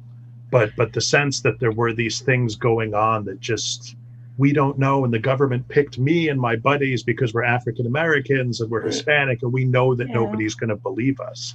That's what I thought. I liked that because they didn't like overwhelm you. They just added that in. Like there is like these people that have been marginalized. Like there's like a government cover up, and these people are like you know what I mean? They just show like that in that time period. Like you can kind of see that actual happening. What you were just talking about is that when he was on the phone, John, and the movie started drawing you in. That was my experience too. And I was thinking while I was watching the movie that there's two big info dumps in this movie. The call-in guy and the old woman. And they're absolutely fascinating info dumps, which you don't really see a lot. I just wanted the guy to keep talking. Yeah. Yeah, because you didn't get enough. Like, you want to hear more and more because they just like feed you little details, and I feel like that's such a good story because you're trying to get the whole picture, and they just give you little bits and pieces, and you're like, I need to know more. And even the ending, it leaves you wanting to know more, But it kind of makes it stick with you. Like, I think the movie, I started liking it more. Like, even a day or two after I watched it, I'm like, because I kept going back and thinking about all the different things that happened. Well, I wondered if the big spaceship at the end was supposed to be like a kind of visual callback to Spielberg, to Close Encounters, and the big spaceship that shows up there. But the difference is that big spaceship, everybody comes back and it's great, and see you later, Richard Dreyfuss. And this, it's just a pile of ash in the tape recorder. Yeah. It's all the more poignant because she's such a strong female lead. I really liked her character for being 16. Great. The way she just ran everywhere, and and then the male protagonist had to drive up and try to get her to get into the car. Yeah, because she would just run, and I mean, she was just a really strong female character, and he was really funny too. And just to see them both at the end like that, chemistry. it just really you care about these characters, and all of a sudden there's nothing there, especially when she's holding the child, right? So it really was a devastating ending, I thought, for me as I was watching. One of the things you just pointed out to me is that when both of our protagonists are actually doing something, they're sitting down, doing nothing. There's no when they're taking actions that are propelling the storyline forward, they're not actually doing anything that we would consider action. One of them is talking on the radio. The other one is making connections in the switchboard. Yeah. Well, they're just showing communication, the importance of communication, and how difficult, like even just operating a switchboard, because you think about how easy things are now, or even like running the reels of the tape. I mean, that is an art form. I mean, you can't just do that, right now. Not something that we think of as action in an action film. Yeah. So I'm curious, how did you guys take the Twilight Zone aspect to it? That every now and again we pull back and it's as if we're watching this on an old TV, and then we plunge into it. I was trying to figure out why they were doing that. I liked it, but I'm like, is there are we supposed to be what are they trying to? I wasn't really sure. What are they? I agree. I was confused. It was interesting, but I was confused because I don't know what the purpose was. I wondered, is this at the beginning was just spot on, man. Yeah, but is this like their Cloverfield? In other words, are we going to see other movies and there'll be episodes of which if they want to do that, I'm totally fine with that. But there has to be more for it to actually make sense. There needs to be more movies. That's very true. Which the tape recorder is left. So are they going to be able to hear what's on the tape recorder or not? That makes me wonder. A lot of screaming. Yeah. I'll tell you something that was really well done. Sorry, Pete. I just got to get this in before my brain forgets it.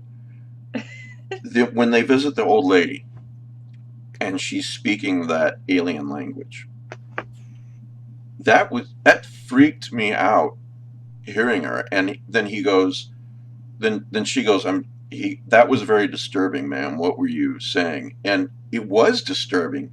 I mean, I just wonder what did they do to come up with some sort of phonetic sound / language that even to the viewer sounds so disturbing? It's just it's a very easily overlooked thing, but you can tell they really worked at it.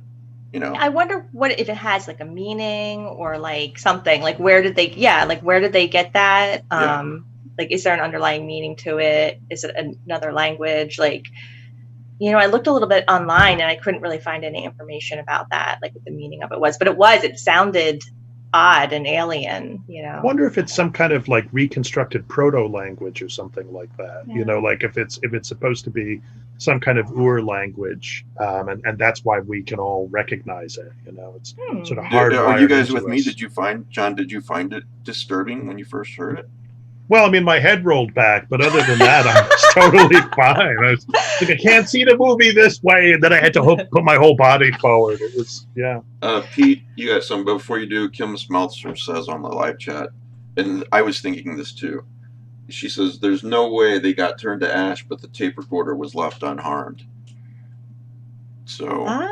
Oh, that's a good point. Yeah. Unless only organic matter turns to ash and not. Exactly, Richard. That's what I was going to say. Well, then you would see their clothing, wouldn't you? Maybe it was No, too that's close. true. Yeah. No, it was too. Yeah, they are turned to ash. The resulting fire burns up their clothing, but the tape recorder survives. Okay. Take that, Pete. That's interesting. No, I was just,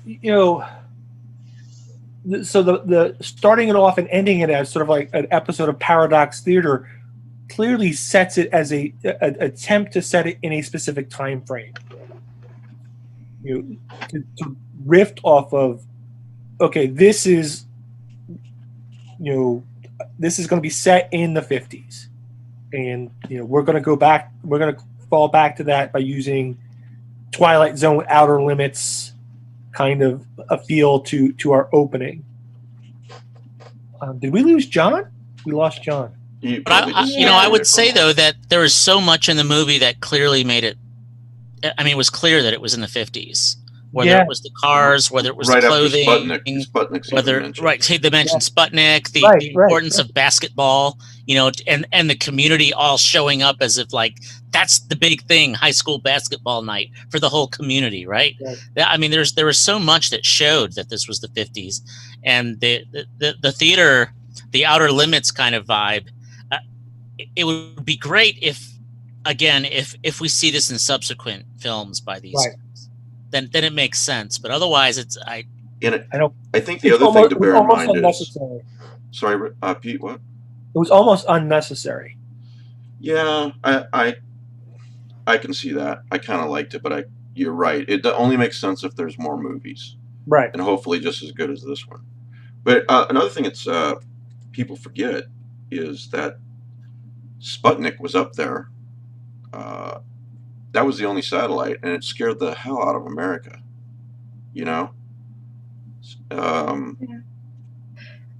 So yeah, I was reading an interview with I think the director or writer, and they actually based it on a true event. There's a place it's called the Kecksburg incident, and it happened in Pennsylvania in 1965. Just a whole bunch of people started reporting seeing they didn't know it looked like a comet in the sky, and it landed at this place in Western Pennsylvania. And the first person on the scene was actually a radio DJ, and he was talking about it on the radio. And all they know is people said it looked like a giant acorn, and that some type of military or FBI came in and said, "Oh, there's nothing there." But evidently, in 2005, NASA released a statement saying, it was like a Russian satellite, but we had it, but we knew all about it. But in the 90s, all the data was erased on it. So we lost all the records. So look it up. I mean, it's such an odd story, but it is true. You can look it up at the Kecksburg incident. Multiple people in multiple states reported something. And, was it a Russian satellite? Was it some type of military thing? Was it just an asteroid? Who knows? But, so it... something sort of based on a true event, which I found really fascinating in itself, because there might have been a government cover up. Who knows? We don't really know what happened in 1965. So the other interesting thing is that, the old woman's telling them that, how whatever's up there controls people on a level, and then a higher level, governments, keep them going to war, keep them preoccupied with themselves as the human race, apparently so that they don't go out into space. One assumes. So, she basically establishes that. I mean, she outright says it. Free will is impossible with them up there. You know, so from that point on, if you're a character in that movie and you hear that and you believe it, as she's believed it her entire life, you have to doubt everything you do.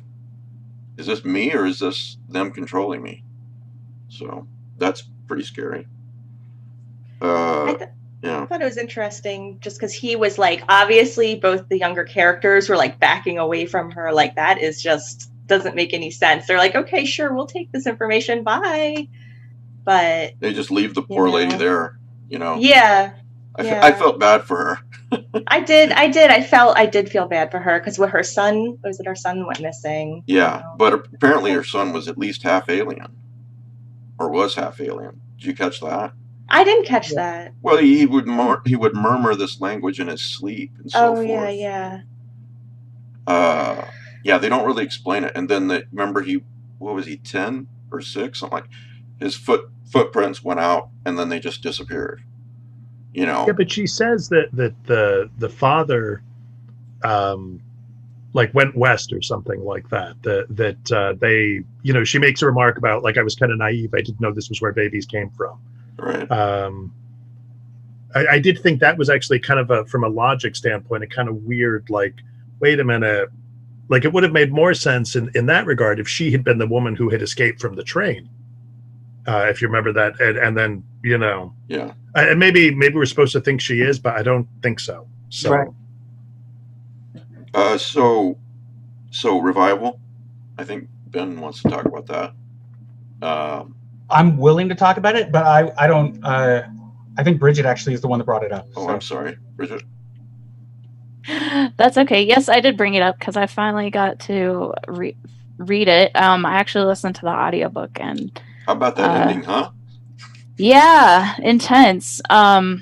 So going back to science fiction and versus horror, I've read a bit of Stephen King books, but it was interesting to me that it was very much science fiction for a long part of the book, where when he's working with electricity, you just kind of think, oh, well, sure, especially knowing what we know now about electricity and electric therapy, that, yeah, maybe this could be possible. Maybe it could just be science. And then it just takes that complete turn into, no, there's this special electricity, and no, it does these other things. And then you find out where he got the ideas for the special electricity, and it's just, I had a little bit of whiplash. It was great.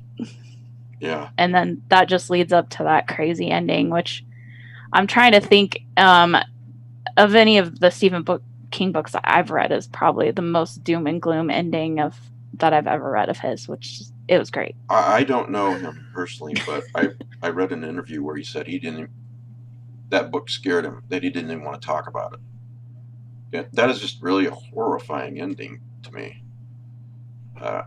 You know, everybody's doomed no matter what to essentially hell, if you want to boil it down. Yeah, and if it wasn't the last line, it was close to it, where he says, but eventually something will happen to me. Something always happens. Like, oh. Yeah, and he's talking to his psychiatrist about, and the psychiatrist he tells the psychiatrist this, and he's like, well, what about the boy who says he went to heaven and saw Jesus and everything? And I think he said something like, it's been several years, but I think he said something like, I would love to believe that, but I don't think it's the case. You know, so anybody else want to talk about revival? It's more Robert Bloch than H.P. Lovecraft, which influences that book. Because agreed. Do you, Ben? Do you? Yeah. Well, I mean, I would say Arthur Machen the most. Yeah. And then Robert Bloch sort of like right around there. And then obviously, again, as I said before, it's the ending in particular is as Lovecraft as you get. Even though you want to physically, and verbally attack me for my position on things, even when I didn't know you and you're calling me out in Facebook comments, and you're like, you go onto the podcast, and I was just this fan that was so excited to hear you talk about this book that I love so much, and then you called me like an idiot and a jerk. I think that's what she said. That's the Mike Davis we all know, Ben. I mean, I'm sorry, but I have to say it's not the way I see myself, but it's how I woke up. I just woke up at night crying. It was terrible. But I agree with Rick there, and I mean you can clearly see it when he uses Mysteries the name of the Worm. book. Mysteries of the Worm. Right, he uses Mysteries of the Worm instead of the Necronomicon, and he even threw some shade in there about like, oh no, like Necronomicon's not real, but Mysteries of the Worm, that's the one. He changed the history of it a little bit from Block. Is that a callback though? Remember, King has that very early story called Jerusalem's Lot. And it seems it's a callback in some ways to that story. I would agree, but I also think it's just Stephen King is also a big Robert Bloch fan, and so maybe he felt he was giving enough callbacks. I mean, the book's dedicated to Lovecraft, isn't it? Yeah, it is. I think he felt he was giving enough callbacks that maybe he wanted to kind of share the love, so to speak, because it doesn't affect the story in any way, which book it is. What I was actually thinking about when I saw the discussion going on is there's all the little stories in the middle of it, right? Like he's helping him at the fair, and there's a girl that comes up with a magic picture hologram thing, and I'm trying to remember exactly, but the girl, like it takes a picture of the girl and makes her look like this beautiful movie star, and then it like messes with her head, and so she like steals a bunch of jewelry later on and like commits suicide later, and all those little kind of stories throughout. And then I was just thinking about how at the end, which we are in spoilers territory, I hope, and everyone is ready. We are. That he talks about how everyone that was affected, going all the way back to like when his brother had like his throat cured, when they were kids, like 50 years earlier or whatever it was, everyone went insane. And I was just wondering, like, how many people, like the guy was like a televangelist for years and like traveling around. I was wondering, like, what would that pandemic of kind of insanity and violence look like in the world? And am I making sense here? Yeah. Because there must have been thousands of people that were just suddenly fell into a blind murderous rage and killed their family and themselves, right? Yeah, I didn't really think of that, but yeah. Well, what's the is it the David Cronenberg movie? Is it Blue Monkey? I don't know. Where they took LSD when they were kids. Now they're adults, or they took this Blue Monkey version of LSD, and then 30, 40 years later, they all just start killing each other. And it all traces back to this drug that they took.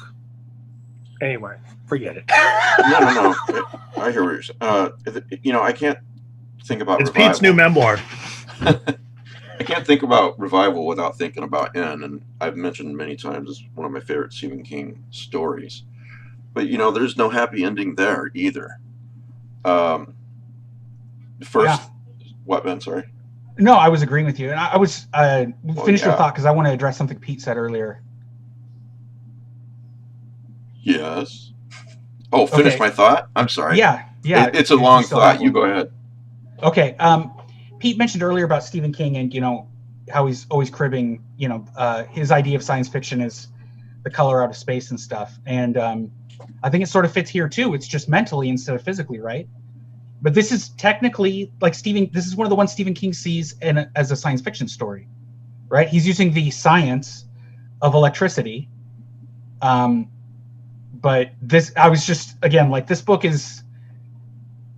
I think this is his best book, honestly. Sci-fi horror, I would say. Yes, definitely sci-fi horror. But I mean, again, the way he looks at it, like most of the story is not horror. No. Right? 90% of that story is just sort of I don't know what you would call it. It's like the life story of the main character. Which and as he goes in and out of the life, horrifying, really. It does. I mean, again, this is what I consider the best ending in fiction, and I think it's Stephen King's best novel. Which is why when people always say like, "Oh no, he hasn't written a good book since his accident," it's like, well, I don't get that. That's not true. That's completely not untrue. I mean, there's other great books he's written since then, but in particular, this one. This is his scariest book, in my opinion. When you take the whole thing in context, that ending just still. I mean, I've reread that ending probably 7 or 8 times, even though I've only read the book twice, because that ending is so powerful. The way he does it, the way he describes it.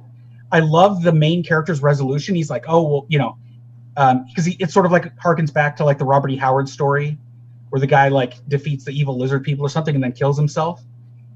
Stephen King goes the opposite direction. He's like, I have to live as long as possible. Right. Because if what I saw is true, then being dead is the worst. It's more horrible than you could possibly imagine. And I just have to keep hoping that Mother lies. Right?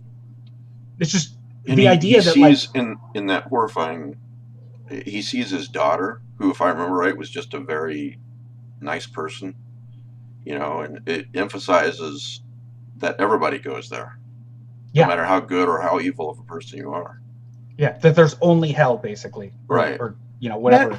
That strikes me. I mean, what's kind of fascinating, because I'm not sure, like Pet Sematary strikes me as really, really bleak too. And that's one of the ones actually I really love as well.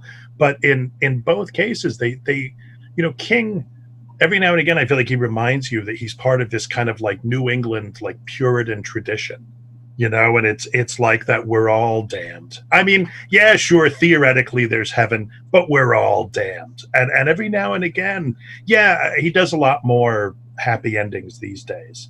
And sometimes he can really pull them off, don't get me wrong, but those kinds of narratives where he taps into that, nope, it's not, don't fool yourselves, kids, it's all bad. Yeah. Somehow that always feels more convincing. That's exactly how it is in N. It basically says, okay, you can hold this horror off for so long, but eventually you're going to fold, and it's going to happen, you know. You know, this. Yeah, I thought it's like a Jonathan Edwards sermon, right? The whole book, and I like John said, in my mind, in the back of my mind, through the whole book was Jerusalem's Lie, and also in the back of my mind was, where does this sit within the universe, the Greater King universe, or is this something not part of that at all? Well, you know, see, Ben, are you too? But I know Kelly Young's really into, okay, this is part of the universe. You know, he's really into the Gunslinger books.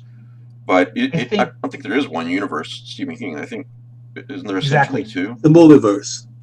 So I'm going to say something that, were Mike to ever actually read the Dark Tower series ever, it may be a minor spoiler. Stephen King wrote a book in the mid-'90s called Insomnia that was originally meant as a tie-in to the Dark Tower series. But Stephen King doesn't work in like a straight linear, like I'm never going to change what happened before. So by the time he actually gets around to writing the end of the Dark Tower series, basically nothing in Insomnia is valid. It's all wrong. And he addresses that in the story and sort of you know, this idea that even Randall Flagg. So Randall Flagg is one of the main antagonists of the Dark Tower series, but it's not the same Randall Flagg from The Stand. So yeah, there is sort of, I like to think of it as Stephen King doesn't have like a single universe or even multiverse. More of, he has certain themes. DC's metaverse. Metaverse. I was about to say that. Yeah, so it's more like that, where there are certain themes he likes to reuse and bring up. Mm-hmm. He even used Randall Flagg in a recent story, Gwendy's Button Box, I think is what it was called. So I'm spoiling that Richard too by saying he even shows up. With Richard Chizmar, is that right? Yeah. So he shows up at the very end, but he's clearly not the same Randall Flagg in all the other stories. You know, the multiverse stuff. I'm sorry, John. No, just I was going to say, but isn't what kind of complicates the Dark Tower series? Because I love those books, but at the same time, I'm so aware that the last ones were written right after his accident, and they were. I don't think anyway. I think he himself said, you know, one of the things I thought about as I was lying there was, oh man, you know, like no one would have read the last of the like that saga never would have been finished. So, you know, I know that he's gone back, for example, and revised the Gunslinger. I would love to see him go back and revise those Song of Susanna and the Dark Tower, because, you know, there is the sense that I think is that he really had a brush with mortality, and he just thought, man, I've got to get these things. I've got to get them in some form in case. But, you know, time has gone by, so that Insomnia, when he was writing, he was just like, well, nope, can't fit that in right now, so Insomnia is out. Whereas had he, like at the pace he was originally going, the Dark Tower, the book 7 might actually have just come out a couple of years ago. If as opposed to this hyper accelerated time. So he was doing it about every 5 years, right? Okay, so say 2010. Then, or something along those lines. This all makes me think about that Stephen King short story where he gets the Kindle. I'm blanking on the name of that. Yeah. You guys remember that? Yeah. Yeah, and here's the multiverse, and then it's really cool and creepy when they get to the one newspaper and one multiverse where it just stops after a certain date. Because the world ended. Yeah, it was the Cuban Missile Crisis. Oh, right. So, yeah, I like that story. I've read it a couple times. And I would just want to agree with what John was saying, that like the idea that I do think he rushed through them. And overall, I actually really like the ending. I know that the ending's very controversial, and I don't want to spoil that ending. We don't need to for this discussion, but I actually think it's a brilliant ending, and I do think that that's his. I think that's probably roughly the ending he had in mind for quite a while. But I would agree with you on that. Yeah, absolutely. Yeah. Of which again? I'm sorry, which book? The last Dark Tower book. Oh, okay. All right, go ahead. But I do think, I think he rushed those last couple of. I think especially Song of Susanna, you can feel it. Yeah, absolutely. It's very short. It doesn't seem to have its own plot, which makes it unique. Of the 8 books now, Song of Susanna is the only one that doesn't have its own internal story, really. No, it's all connective tissue. It's all just, we need to get to book 7, so let's just do it, man. Let's push through this. And I think so. I agree with you, and I know that he originally intended to revise all of them. So he did the first one. He was going to do 2 all the way through 7, and I think part of the problem is Stephen King has writer's ADHD, where he just struggles to. Like, rather than revising them, he goes back and writes an interquel or whatever you call that, right? He writes book 4.5. And I think that's just sort of and I mean, he had to revise the first one because he literally changed the identity of a character, right? And the first one, I mean, I know some people just love it, the way the language and everything, but the first one was really not for everybody. And it certainly didn't match books 3 and 4. Yeah, to paraphrase Ben, he said, listen to it at 1.5 times speed, Mike. Well, no, that's because Mike hates anything with like even a remotely Western influence whatsoever. That's not, well, and Kelly was telling him to just skip the book entirely, which I don't think you should do. And so I was saying, hey, if you absolutely can't stomach the 50 pages of a Western story that's in that first book, then listen to it at 1.5 speed. You'll get through that part in like an hour. But I think Stephen King wants to revise those books? Sure, he's talked about it a couple of times, but he's never going to do it. He keeps. How many times has he said he's going to retire? Right. Well, in the last 10 years, I think he's announced his retirement like 5 times, and he's coming out with more books now than he did 20 years ago. He's like Pete Rawlick, man. Those guys, they write just the way they eat. They got to write. So. And again, like. Yeah, maybe there was a period right after his accident where he wasn't putting out his best work. But Revival was, I can't imagine getting another book like that was so brilliant. And I actually liked Gwendy's Button Box. I thought that story was really nice and brilliant. His other book, short story, what was the guy that was floating? I can't remember. He was losing weight. Oh, Elevation. I hated that. That was terrible. I couldn't even get into that one, yeah. See, I liked it, but what I liked about it is that it's a horror story. It tries to sell itself as a happy story, but if you read it seemed to me anyway, if you read it, it's a horror story, and it's just that the premise is that a guy just starts getting lighter. We don't know what's happening to him. He just starts getting lighter. Weight-wise or thinner? Weight-wise. Not like thinner. He just the pull of gravity on him is getting lighter, basically. Yeah. And it is. There's only one place that he's going to go, and that's into death, into space. Yeah. He's density, basically. Yeah, he tries to. It's an attempt to tell a happy story about a terrible thing, You know, it's and that to me is what's kind of neat about the book. If that's all that story was, I would be right on board with you. Except there's a whole bunch of subplots in there that are just trash. So, oh man, King watches this every week, and we just lost him. Thank you, Ben. Well, so much. Good job, Ben. Yeah, great, really. great. Look, I've literally read every Stephen King book. Mike, you were right about him. I know. Over the years, and I'm sure I'm not the only person on here that's read every. I'm looking at Rich's face, and I can already see that he's like, "Oh, you've only read every Stephen King book, right?" But that's just. I think he's probably. We know what you're thinking, Rich. But and I think he's probably the most brilliant writer we have living today, other than Victor Laval. Oh, good, we got him back. We got King and back. Scott Kenemore. Yes, and Scott Kenemore, of course. Yeah. Come on, he's the guest, man. Come on. Scott really hasn't said anything since we stopped talking to him. Yeah. Well, he read Revival, though. He said. You read Revival, Scott? Yeah. Give us your thoughts on it. We can't hear you anymore. No wonder.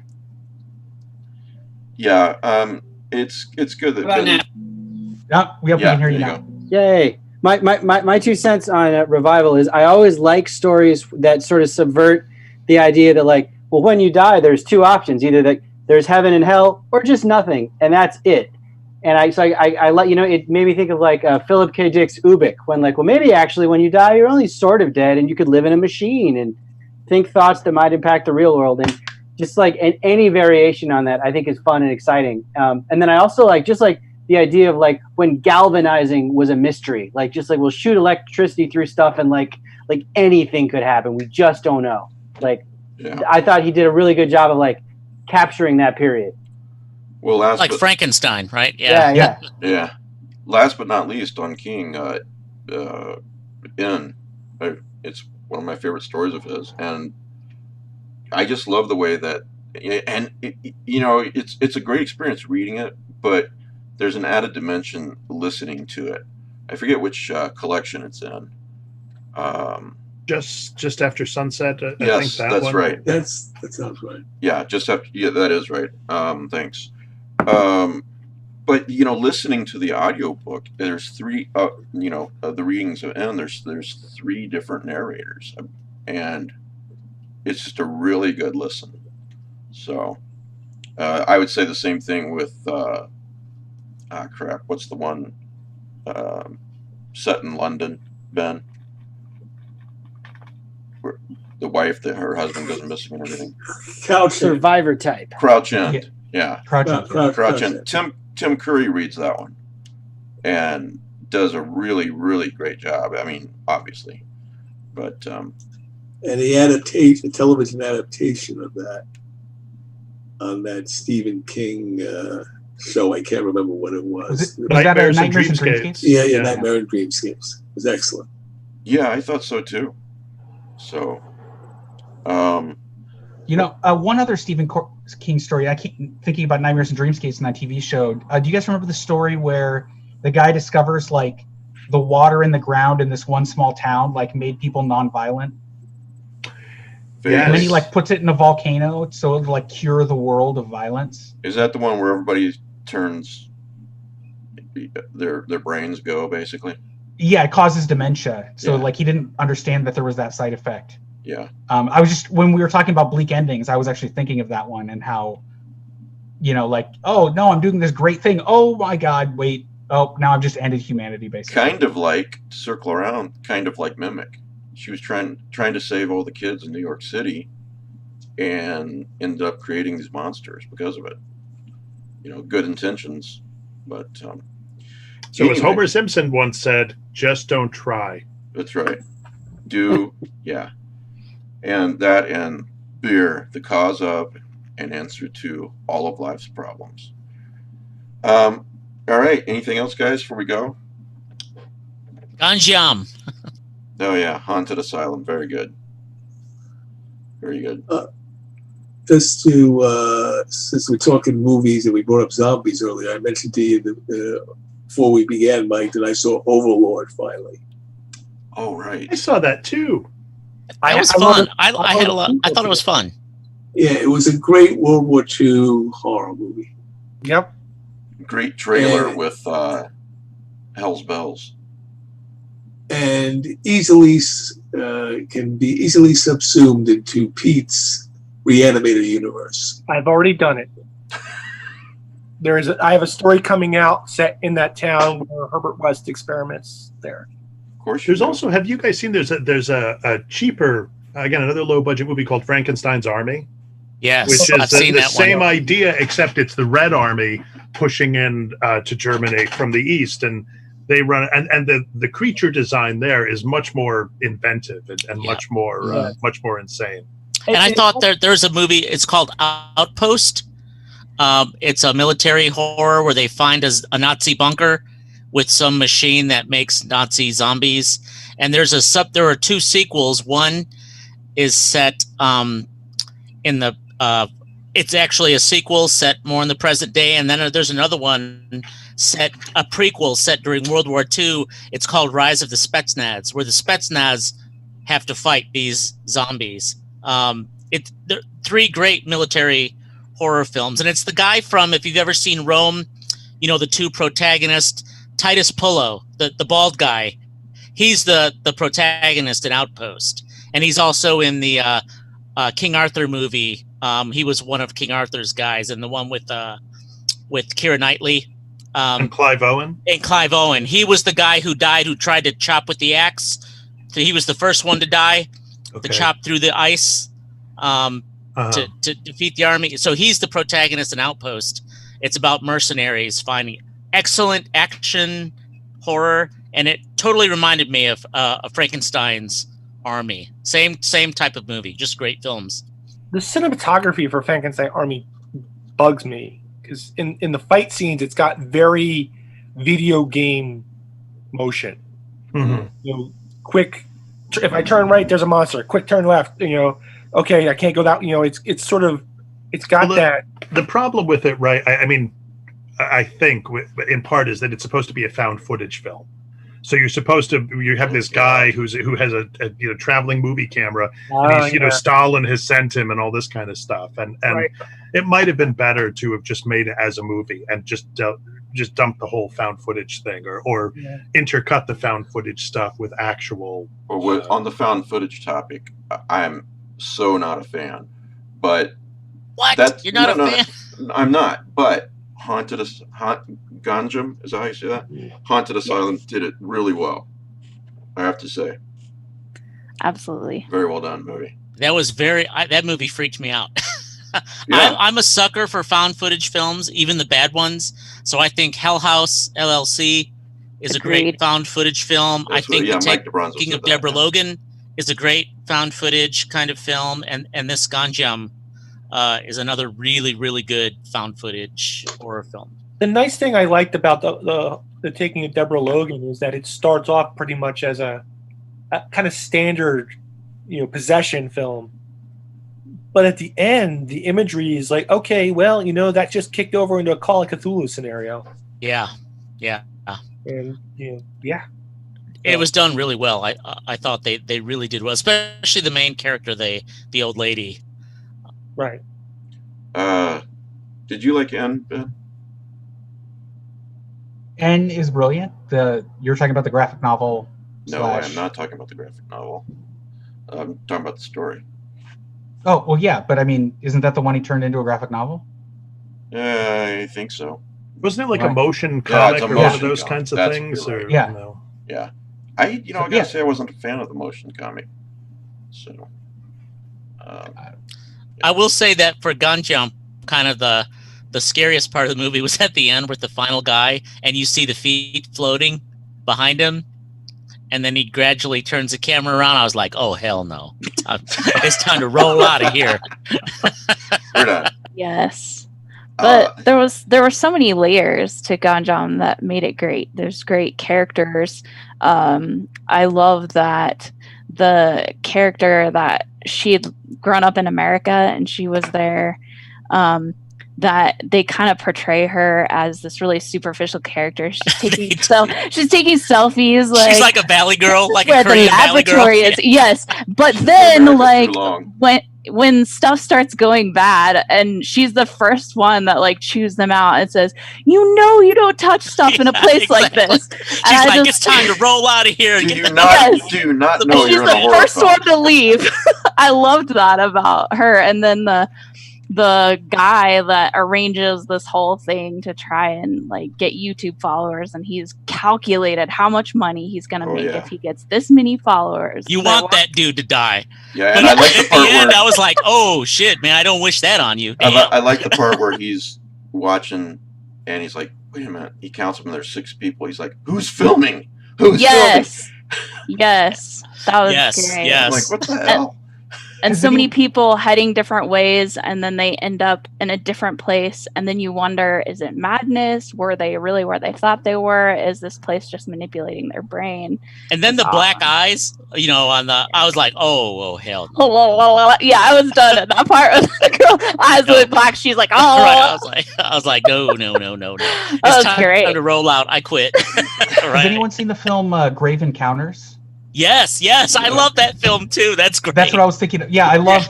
Yeah. The one thing I loved in that one is how the concept of time didn't work properly in there, right? And so they're like, "Oh no, they're going to open the doors at dawn," and then they're like, "It's been like 18 hours or something," and they realize like time's not actually moving. Yeah. There's just. I will say the Korean cinema has put out some really good, like whether it's Train to Busan, which is a great zombie film. Which has a sequel coming out, which actually I can't remember the name, but the sequel looks really interesting. That's interesting. For Scott, I would ask, where do you see the zombie genre going? Max Brooks has even moved on to Bigfoot now. So where do you see especially with Romero's book coming out? And Mike, as I saw it, is it delayed till August now? I think so. Yeah. That book. We had him on the show. And that to me will put the nail in the coffin for much of that. Yeah, I feel like there are lots of theories about what makes zombies popular or not popular. Sometimes I hear it contrasted with like vampires will be popular when the economy is going good, everything is fine, we're decadent, we're rich, we want to be stylish, we want to be fabulous, and then when things go to hell, the zombies are popular because they're just a very like blue collar monster. Sort of like everything's going to hell anyway, so why not zombies? It's not the story of one person being affected, it's sort of everyone being affected. So they're like, peaks and troughs. Yeah. I'll put it that way. Well, Rick, you remember that episode of Angel where there's a bunch of zombies in Wolfram and Hart. Angel and company have to go in and rescue his son. So he's explaining to his son what zombies are, and he's like, they're undead creatures, and his Connor goes, like you? He goes, no, nothing like me. Angel being a vampire, and he goes, they're slow moving, stupid, undead creatures. And Connor's like you. It's just have any of you guys, speaking of Korean stuff, I mean, have any of you watched, I'm sure you have watched Kingdom? That was yes, that was a fantastic series. Yes. And there's another movie called Rampant, which is the same idea, sort of that Josie in Korea with, and so I mean that may be like, it occurred to me that the idea of, because what makes those Korean movies work in part so well and the series work so well is all the sort of politicking that's going on in the background, and the way in which different factions are trying to use the zombie horde. And it occurred to me, man, it'd be interesting. I was thinking you could do that as sort of the old West, the American West or the frontier, whatever. You could do it. It could be a contemporary thing as well. Not that would have any resonance with anything that's going on right now. But I'm just saying. I don't want to try to talk about my own work too much, but the second sort of zombie novel I wrote was called Zombie Illinois, and it was based on a lot of my experience again with community development, but working with like corrupt aldermen and city councilmen in Chicago. And the sort of premise there is that the mayor of Chicago has the bad luck to be visiting a cemetery, during the zombie outbreak's initial phase. And of course, he has to be eaten by the zombie of Al Capone because it's Chicago. But so then everyone knows that the mayor's gone. So what happens? So the answer is there's a vice mayor in Chicago who would immediately take over. But if the vice mayor also dies, then the city council just gets to vote can elect a new mayor itself. The city council just votes. So the idea is the city council is like, hey, like there's this blackout, zombies are coming out of the ground. If we can find the vice mayor and kill him, then we can install ourselves and Mayor of Chicago will take power. So part of the subplot becomes, what would shady Chicago politicians do during a zombie outbreak? I think they would try to kill people and blame it on zombies so they could take power. Scott, pitch this to Netflix. This is a Netflix series exactly right. waiting to happen. Was that Mayor Daley is a zombie? Right. Well, I think it was during the Rahm Emanuel years. Okay. Yeah. I was going to ask who was the mayor. Yeah. Well, last thing I got is a time travel book by Wilson Tucker called The Year of the Quiet Sun. I think everybody knows I'm a big fan of time travel fiction. And it was written in 1970. And it's really, in light of everything going on in the United States today, it's a really interesting read. The president wants them to travel up to, I think it was 20 years, and see if what happens and all this and what they come upon. I don't know. It's a really good read, and I don't want to spoil it. But all right, anything else before we go? No. Scott, thanks for being on the show, man. Thank you guys for having me. This is so fun. Thank you very much. Thanks for coming. Yeah, Scott's newest book is Lake of Darkness, and by Scott Kenemore. And if you're into zombies, he's got a lot of those books. So thanks for being on the show, Scott. Appreciate it. Thank you very much. This is so fun. Yeah, thank you. And I'm gonna go eat. So thanks everybody for watching, and guys, thanks for being here. I really appreciate it.